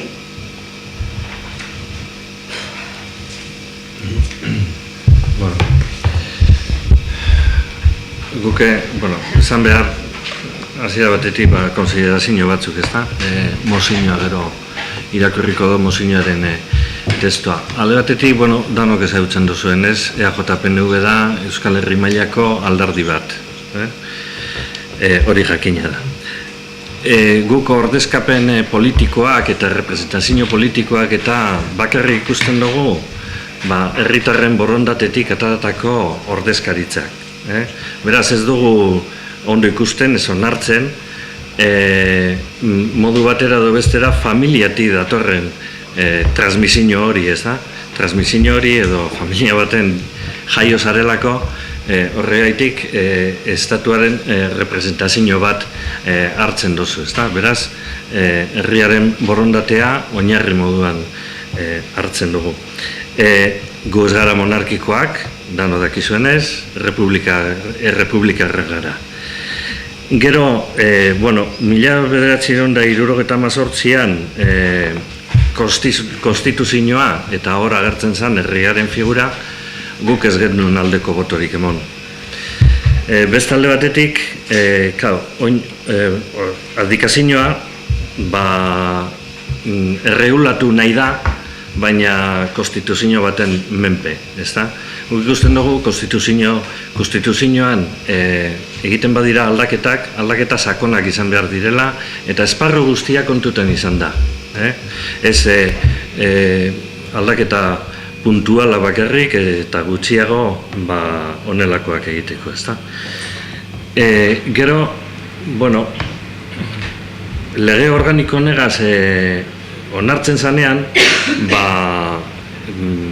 hori onartzeak ekarko leuke onartzen dela herriaren figura bebai, ezta? Beste alde batetik, guk konstituzioaren kontra egin gendun, eta horrek ekarri bazan ondorioekin, baina errespetatzen dugu, eta dano dakizue, Eusko Alderdi Jeltzalearen zera jarrera, esesko jarrera emon dabe, hor egon garela, beti kritikatzen hor agertzen dena, ezta? Gero,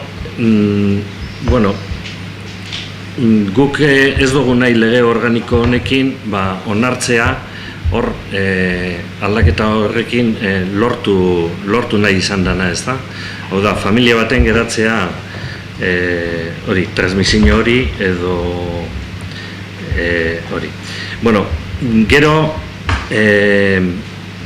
hori, estatuko estruktura ere konstituzioaren barruan agertzen dena askotan aldarrikatu dugu aldatu behar dela. Eta, beste barik horregatik aurkeztu dugu mozio hau, modu batera edo bestera, orain esandakoa argi agertzen da hor, borondateak, eta uste dugu, zuek aurkeztutakoa baino egokiagoa dela. Gernika-Lumoko EH Bilduk osoko bilkuran aurkeztutako mozioa, Juan Carlos Borboikoaren abdikazioaren aurrean, EAJ-PNV udaltaldearen mozio alternatibo. EAJ-PNV-ren udaltaldeak osoko bilkuran eztabaidatzeko aurkezten du honako mozio hau.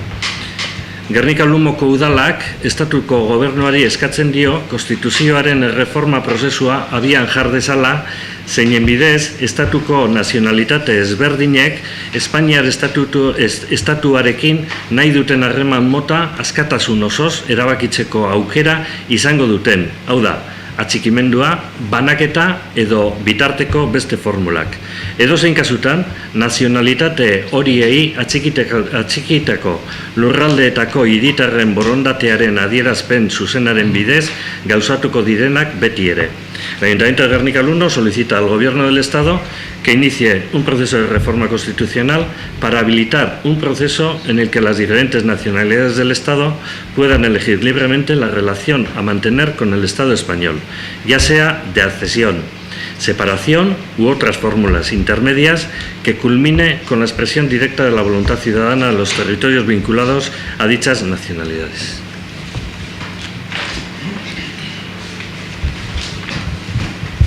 Nik ez dakite zuena gurea baino egokiagoa den ala ez, epelagoa esango nuke baiet. Guretza bai.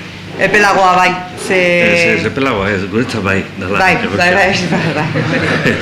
Txantxa tonoan nahi izan da. Transmisio genetikoa da monarkia, beraz horrek demokraziarekin ez dauka zerikusirik, hori argi dago. Eta, ze izaera dugun partiduok eta denotak igunon kokatzen garen, baina dinot gurea igual sakonago tinkoagoa dela, ze guke eskatzen duguna mozionen bitartez da erabakitzeko eskubidea geuri emotea eta geure herriari emotea hitza. Guk ondo ikusten dugu, zuek aurkezten duzuena eta alde bozkatuko dugu, baina gurea uste dugu apur bat edo nahiko aruntzago doan eskabide badala. Bueno, beraz, bozketara basoko gara. Mozionen EH Bildu aurkeztutako mozioaren aldekoak, kontrakoak, abstentzioak,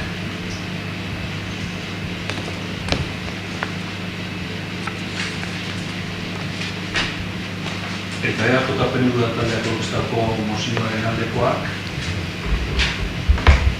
hau bat esuna.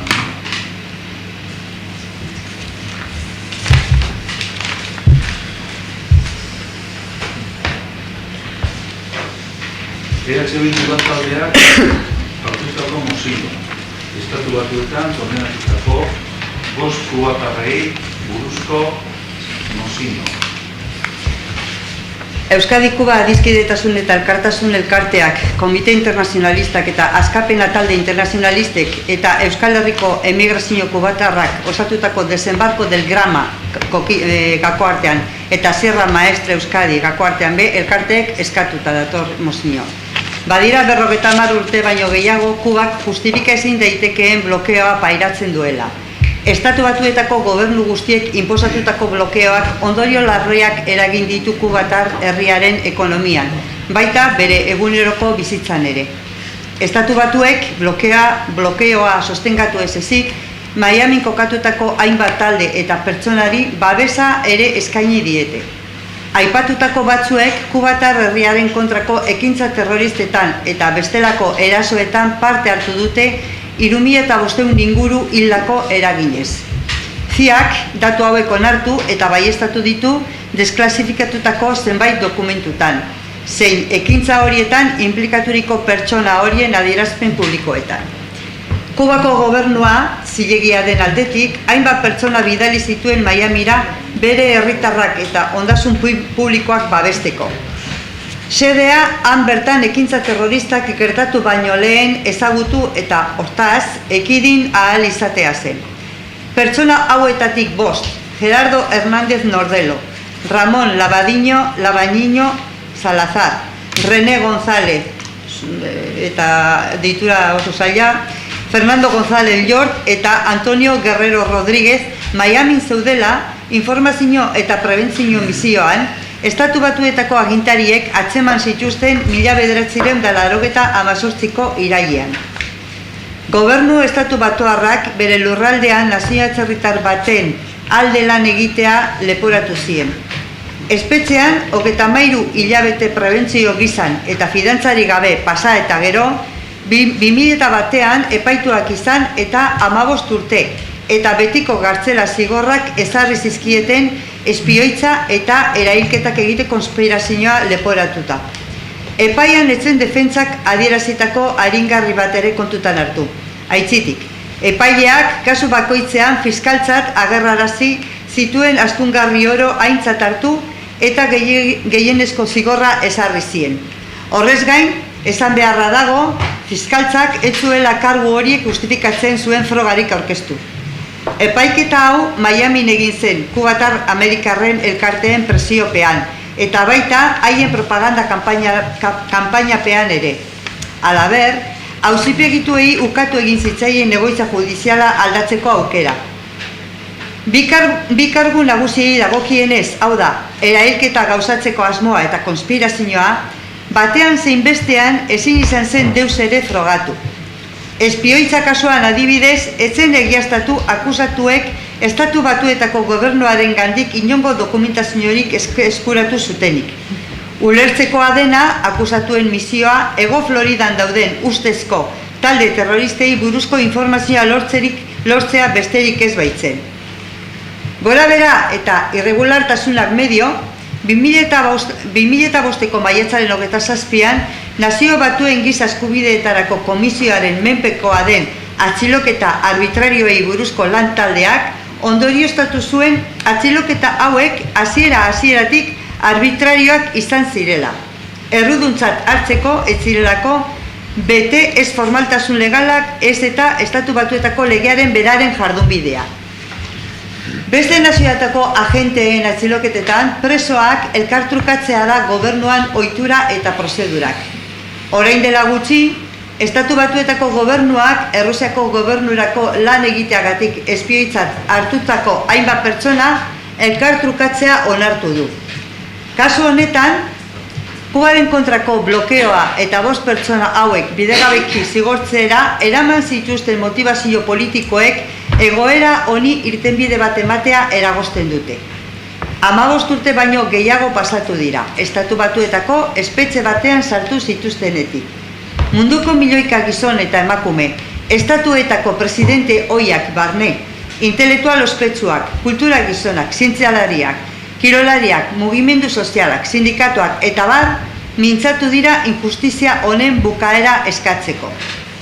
5etako 2, René González eta Fernando González, Kuban bizi dira jadanik, 13 eta 17 urte baino gehiago gartzelan egon eta gero, urren ez urren.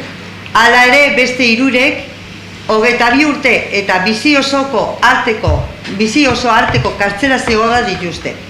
Arrazoi hauek direla kausa, Gernika-Lumoko udalbatzarrari proposatzen diogu hurrengo akordioak arditzan.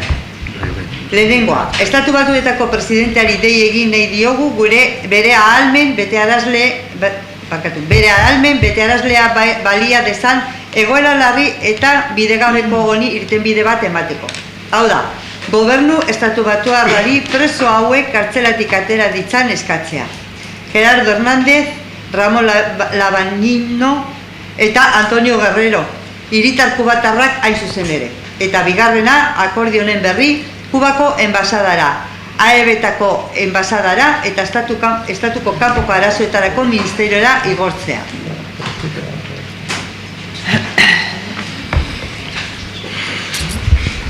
Bueno, gai honen inguruan, esan behar, bebai apurbete udalgaietatik kanpo ataratzen dela, modu batera edo bestera. Ez dakigu sakonean arazoa zeitan, eta kontrastariko informazioa ez dakigu zein dan. Gai guztietan ezin gara zera jakitun, ez da? Bai badakigu, parlamentuan egon zirela, kasu hau aztertzen, gainera, elkartekoak, ordezkari bat Kubako parlamentua egon zan, legebiltzarrean, eta, uste dugu horti bideratu behar dela gai hau, ezta? Gero, beste alde batetik, honek elkartekoek, honek kubatar zera elkartasunerako alkartea be, alderdizegaz egon zan, eta egon dira askotan, gai honen inguruan. Eta, udaletan aurkezterakoan guk gure alderdikoek antza komentatu ben eurekin, eta ez eben ikusten udalerri pasetako mozino bazala. Eta hori gehien bat parlamentutik bideratu behar zala, bideratuta dagoen moduan. Eta horregatik, arrazoi hau egaitek gure jarrera izango da edo gure botoa izango da abstentzioa. Nik ez daukate ezer gehitzeko mozinoa berak esaten duenari, nik uste dut nahiko kontundentea dela, nahiko argia dela, eta esaten dagoena esaten dago, eta ados horregatik ekarri dugu. Badakigu, agian udaletxe bat ez dela instituzio zera hau olako gauza bat bideratzeko, baina Gernikara beti etortzen dira olako eskabideak, igual bada dekogun zer horrengatik, ez giza eskubideen aldeko zer horregatik.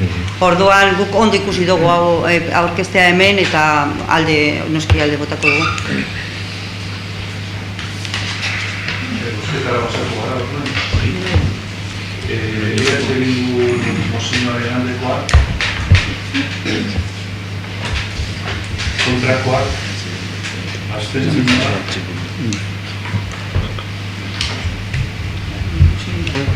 Arrazoiak irakurri baino harina nahi dut esan, azkenean aurkeztu dugu hitzarmen hau mozioaren bidez, denpora falta eduki dugulako bakarrik, nik nahiago izango genuke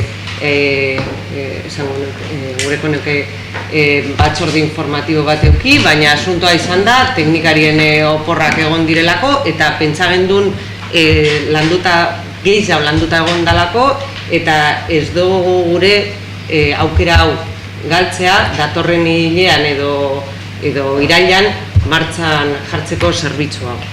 Beraz, nik, buligazin dut berba gero, datorren astien edo hurrengoan batzorde informatiboa eukitzeko azkenengo gauzak lantzeko behar bat. 2005-2006-erako Bizkaiko hiri hondakinen kudeaketari buruzko bigarren plan integralak ezartzen duenez, produktuen bizitza teknikoa luzatzea hondakinen sorrera gutxitzeko edo aurrezaintzeko lehenengo estrategia da. Halaber, plan horretan, berrerabiltze ekintza gisa ageri dira tamaina handiko hondakinen bilketa banatuaren sustapena eta erabilitako gai eta tresnak eskuratu, konpondu, zaharberritu eta saltzen dituzten irabazi asmorik gabeko elkarte eta erakundei laguntza ematea. Berrerabili daitezkeen neurri txikiko etxeko hondakin izeneko hiri hondakinen frakzioak ezaugarri bereziak ditu. Ezaugarri hauei esker berrerabiliak izateko edo subsidiarioki birziklatuak izateko prozesuan erraz parte har dezakete. Helburu hau lortzeko beharrezkoa da hondakin hauek bereiziki biltzea, sailkatzea eta erabiltzea eta horretarako berariazko azpegiturak erabiltzea. Gernika Lumoko udalak 100 hondakinak biltzeko zerbitzua ematen du Kopera gizarte sarearen barruko gizartetzeko erakundeen bidez. Bizkaiko Foru Aldundiak Garbiker sozietatearen bidez Kopera kontratatu du birziklatu daitezken etxeko hondakin txikien bilketa eta kudeaketa egiteko.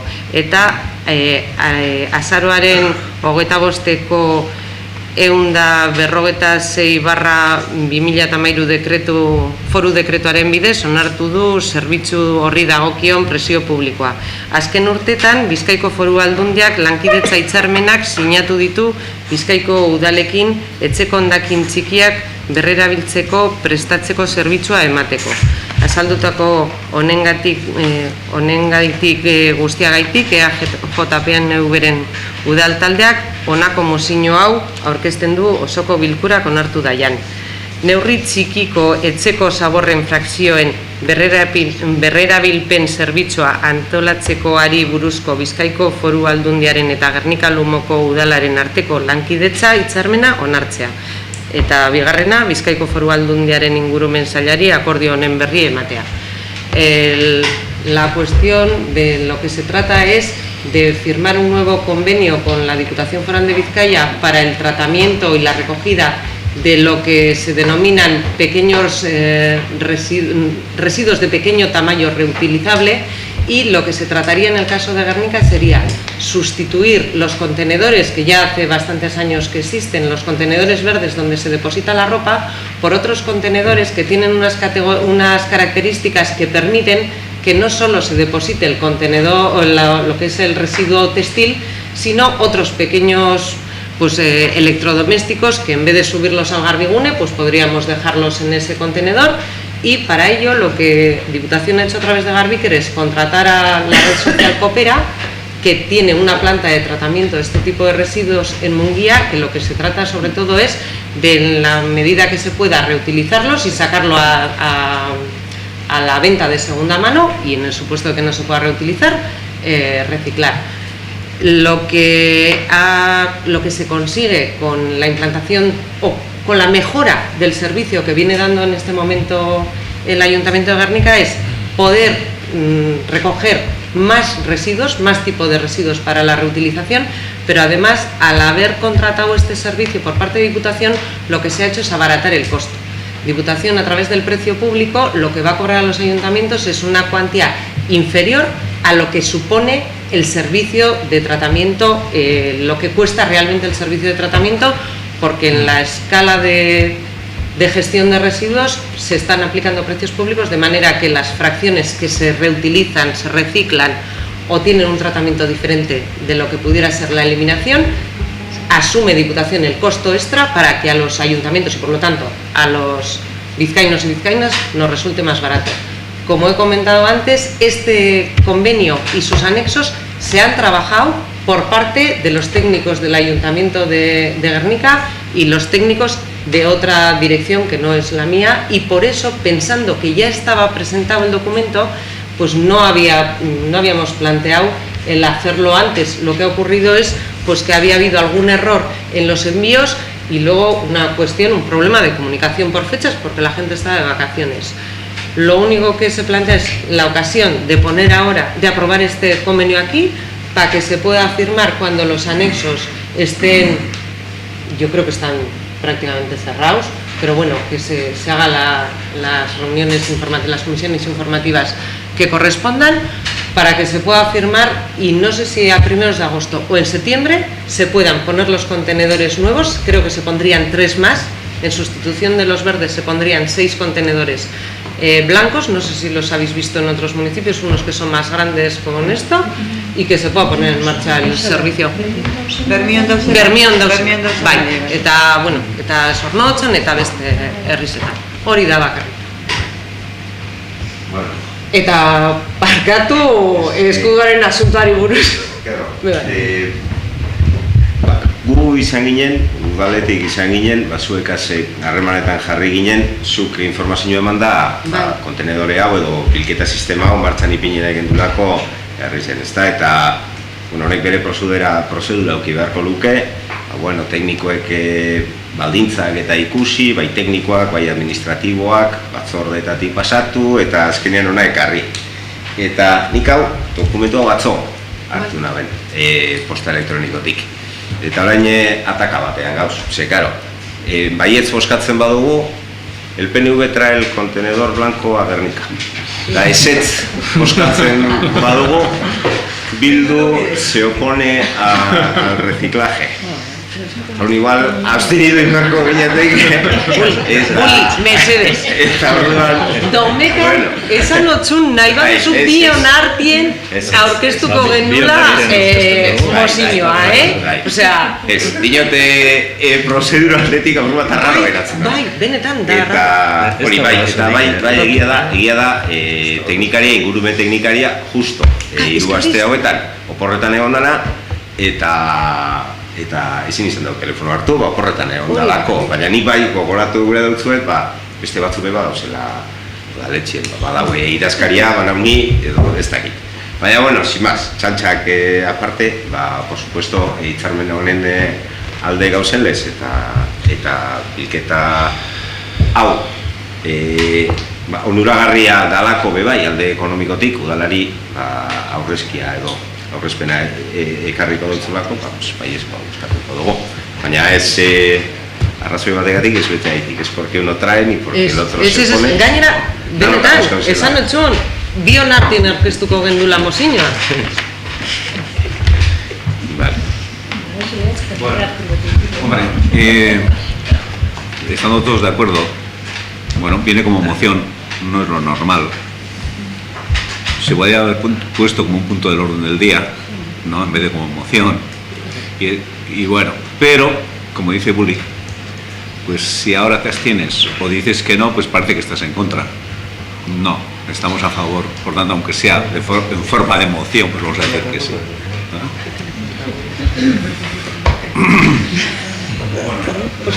Mozioaren aldekoak, hau batezuna.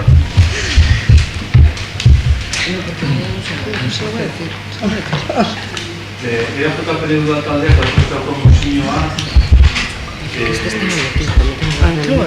hitzarmen bat 38 lau B artikuluan ezarritakoa betetzeko. Bueno, nik irakurri baino harin hau, eta ez daiten esan, mozio moduan zergaiti sartu dugu,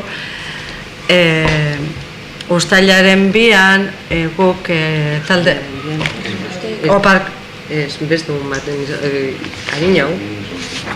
Jesus, maiatzaren 21 parkatuz, edoketan baten Maiatzaren 21 sartu gendun udaletxean gai zerrenda moduan punto bat gai zerrenda barruan sartzeko punto bezala gai hau. Gero ez dagoen plenorik eta, bueno, azkenean ez tale sartu, guk azkenean mozio moduan sartu dugu. Baina, bueno, gure asmoa izan zen gai zerrendan joan daitean. 30/1992 legearen 38.4 artikuluak ezartzen du herri administrazioaretako organoei zuzendutako eskabideak idazkiak eta komunikazioak aurkeztu ahal izango direla edozein administrazio organotako erregistroan. Dela estatuko administrazio orokorrekoa, dela autonomia erkidegoetako administraziokoa, dela honi buruzko hitzarmen izenpetuz gero tokiko administrazioko erakunderen batekoa. Hitzarmen mota honek gauzatu egiten du parte hartzen duten administrazioek duten borondatea. Hau da, herritarrek aukera izango dezaten Euskal Autonomia Erkidegoko administrazioaren edozein organo edo erakundera zuzendutako dokumentuak toki erakundeetako erregistroetan aurkezteko, eragin guztiekin. Horrela, eta Eusko Jaurlaritzak onartutako eredu bati jarraitzen dion hitzarmena sinatuz, toki erakundeek beraien erregistroetan jasoko dituzte Eusko Jaurlaritzari zuzendutako mota guztietako idazkiak. Eta ondoren, udalek Jaurlaritzara bidali beharko dituzte horien izapideak egiteko. Hitzarmena sinatzeak duen helburua da herritarrei aukera ematea beraien udalera hurbiltzeko toki erakunde gisa ez ezik.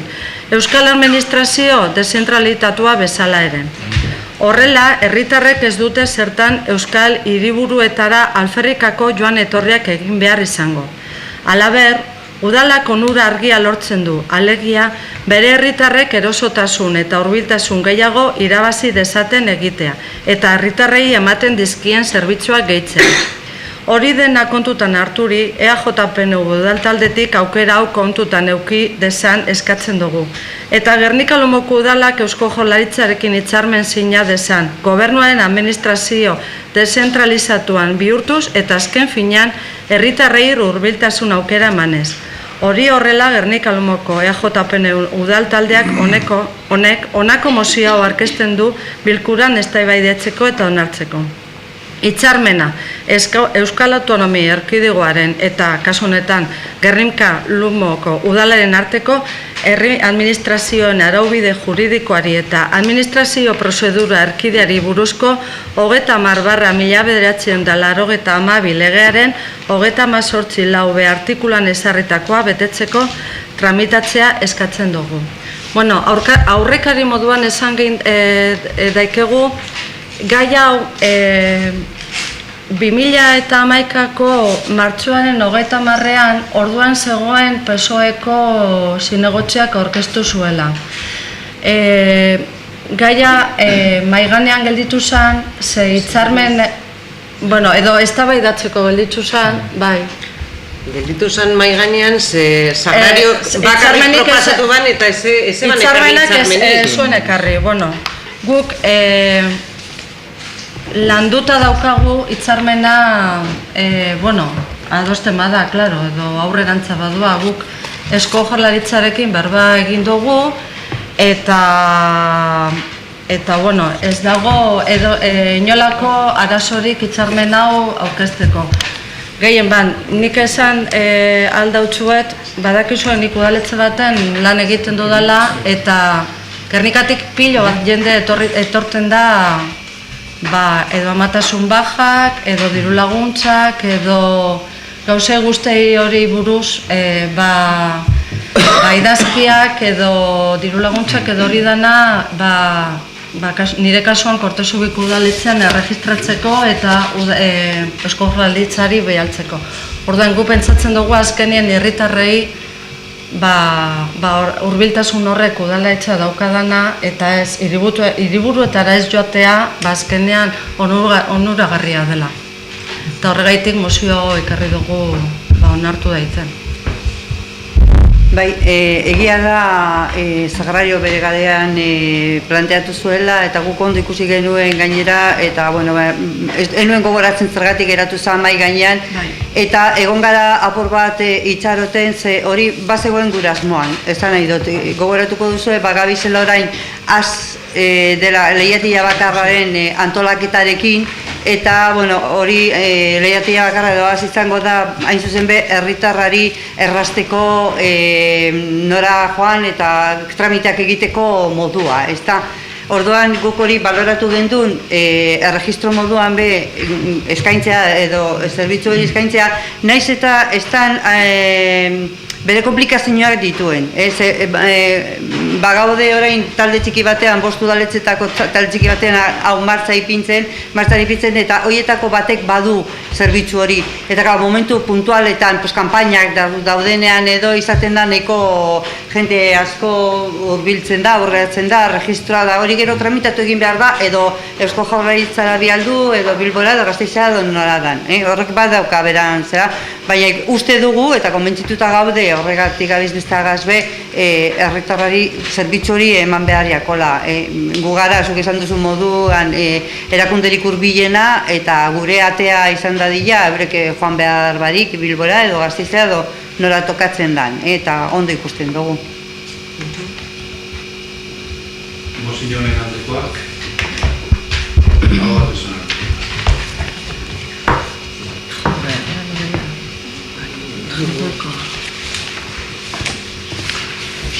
Elak aurkeztutako mozioa eta EAJ-PNV bere ganatu egiten duene.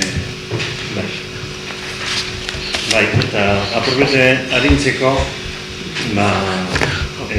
badekozu testua, bai, eta badekozu testua. Orduan egal parrafotzu batzuk edo bestela bakarrik mozioa bera onartu behar dena edo, irakurriko dut, baina gero aktan bai, jarriko dugu dokumentosa, bai. Aurrez esandako guztiarekin, hau, Gernika-Lumoko udaleko elako atal sindikalak bere afiliatu diren ordezkari izanik, udaleko talde politikoekin. Ondorengo mozio hau zuena egin eta plenoan eztabaida eta bozketarako aurkezteko eskatzen du. Udaltzaingoaren aurre jubilazioaren inguruko mozioa. Akordio hauek proposatzen dira onartuak izan daitezen. Bat, Gernika-Lumoko udalak gizarte segurantzaren gaineko egungo legedia aldatzeko prozesua zabaltzearen alde azaltzen da. Euskal udaltzainei aurre jubilatzeko koefiziente murriztaileak aplikatu ahal izatea. Ertzaintzak daukan baldintza berdinetan, 1999 dekretu arautzaile 55. Xedapen gehigarrian jasotzen den bezala, zeinak abenduko 40/2007 legea onartzea albideratzen duena. Bi, Gernika-Lumoko udalak Eusko Legebiltzarrari agindu ematen dio, era berean Espainiako gobernua premiatzeko gizarte segurantza gaietako egungo legediaren aldaketa prozesua hasi dezan. Euskal udaltzainei aurre jubilatzeko koefiziente murriztaileak aplikatu ahal izateko. Ertzaintzak daukan baldintza berdinetan. Bat, 1994 dekretu arautzaileko 55. Xedapen gehigarrian jasotzen den bezala, zeinak abenduaren 4/2007 legea onartzea albideratzen duena.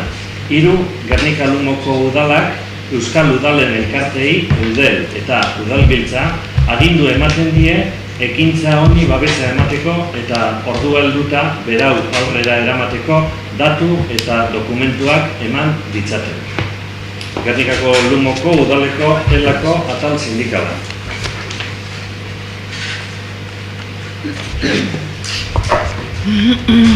Bozera maien batzordien komentatu dugun moduan, Luis, guk bagendun mozio hau aurretik eta komisionezek aurkeztu zigun ia hilabete da oso antzeko iaia bardina dan beste bat.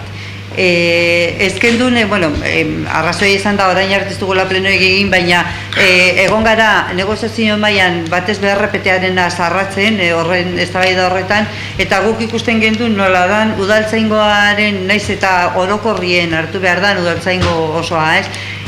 Horren diskusioa eta jubilatze, aurretiko jubilatze hori adina jaistea, gustatuko jakun igual mai horretan eztabaidatzea lela geure artien eta gero elkartea, baina gu honen alde bagaude noski.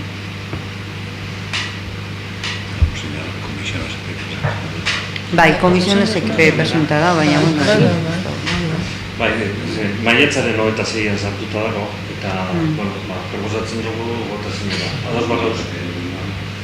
Ez tekote, eta berdin ez da. Oso ontzekoa da. Beste mozio bat da, komisioen sobreraz. Kontemporie sartu dut. Eta gizaue, geratu da momentuz holan, begoinak esan dauen, ez da baina etzeko, bilera horretan, ez da.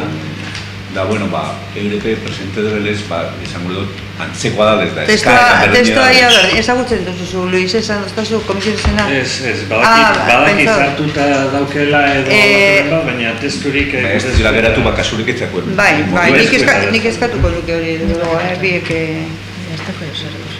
Edukina bardina da,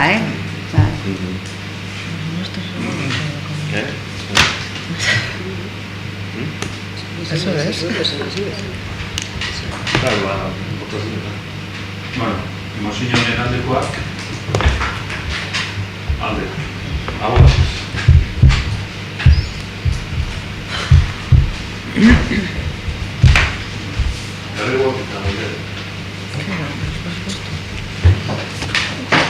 Ni galdera badekot. Lehen aitzatu dugun moduen, ondino ez du jaso horrek eskari nik sartu negan bi zigurtagireak kontu hartzaileari eta behar badan sartuko dodaz berriro.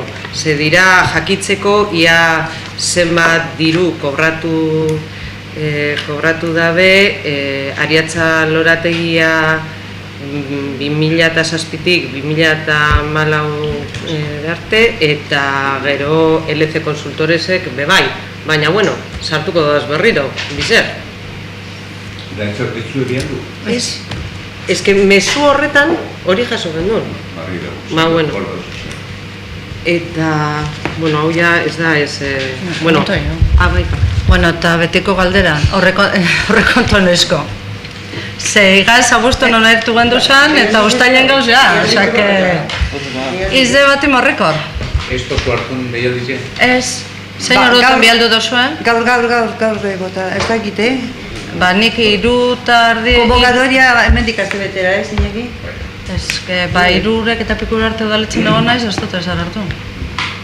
Begiratuko eta. Bale. Eta beste gauzatxo bat, lehen aitzatu duzun moduen eskoba de oro dalata, irakurri dugu, topa dugu ategruzen boletinan zelan Gernika Lumok jaso ebala sari hau, por la creación de la planta de residuos industriales no peligrosos donde las propias empresas depositan separadamente sus residuos, y yo lo que quiero públicamente es felicitar al impulsor de este proyecto, que fue Chirri, que en la legislatura pasada trabajamos en la Comisión de Medio Ambiente para sacar adelante este proyecto, y que consten las felicitaciones por parte del Grupo Municipal EAJPNV y mías, que trabajamos muy a gusto para sacar adelante este proyecto y que es el motivo por el que se ha recibido un premio. Bueno, pues yo sí le mando las felicitaciones porque él fue el de servicios, lógicamente, del gobierno nuestro, y que tuvo todo nuestro apoyo. Se destinó un dinero muy importante para hacer aquella planta, pero es que aparte de eso, no solamente se ha hecho esa planta de transferencias, que posiblemente esté justificado, pero también hay que recordar que en esa legislatura el tema de los residuos de las pescaderías que se ponían en los contenedores, no sé si recordáis, ahora es difícil porque ya no hay, y se les dijo que no viertan a los contenedores por los malos olores, no solamente en verano, sino también en invierno. Y otra modificación que hubo también fue esa, y se recoge en las propias pescaderías, y era también Jesús María Alberdi, era el responsable de servicios.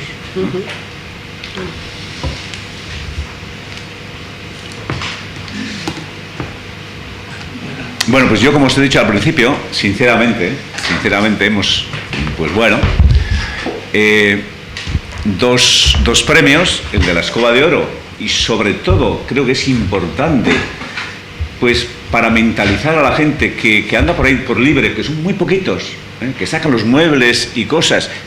Hay días y horarios establecidos y fuera de esos horarios, y que vayamos mejorando esa mejora continua en todos los sentidos, ¿no? Y que creo que si llega y se difunde va a ser bueno para eso, y que sentir que el pueblo es nuestro, que es de todos, que no es de los que estamos en el ayuntamiento, sino que es de todos, y que tenemos que cuidar, que es nuestra casa, nuestro pueblo, ¿no? Y luego, aparte de eso, pues este premio que he dicho en Europa, que nos han dado en el Parlamento Europeo, que es una trayectoria de este pueblo, que no es una cosa puntual solamente, que es una trayectoria de años, donde al final pues nos han reconocido este diploma diciendo, pues por la aportación que ha hecho Guernica, pues para que dentro de la Unión Europea esas buenas relaciones entre los pueblos y las ciudades, ¿no? Y creo que estamos como pueblo de enhorabuena, ¿no? Bueno, besterik ez badago, aurrekontuen osoko bilkura baino honetan izango da, ja uztailen gaur.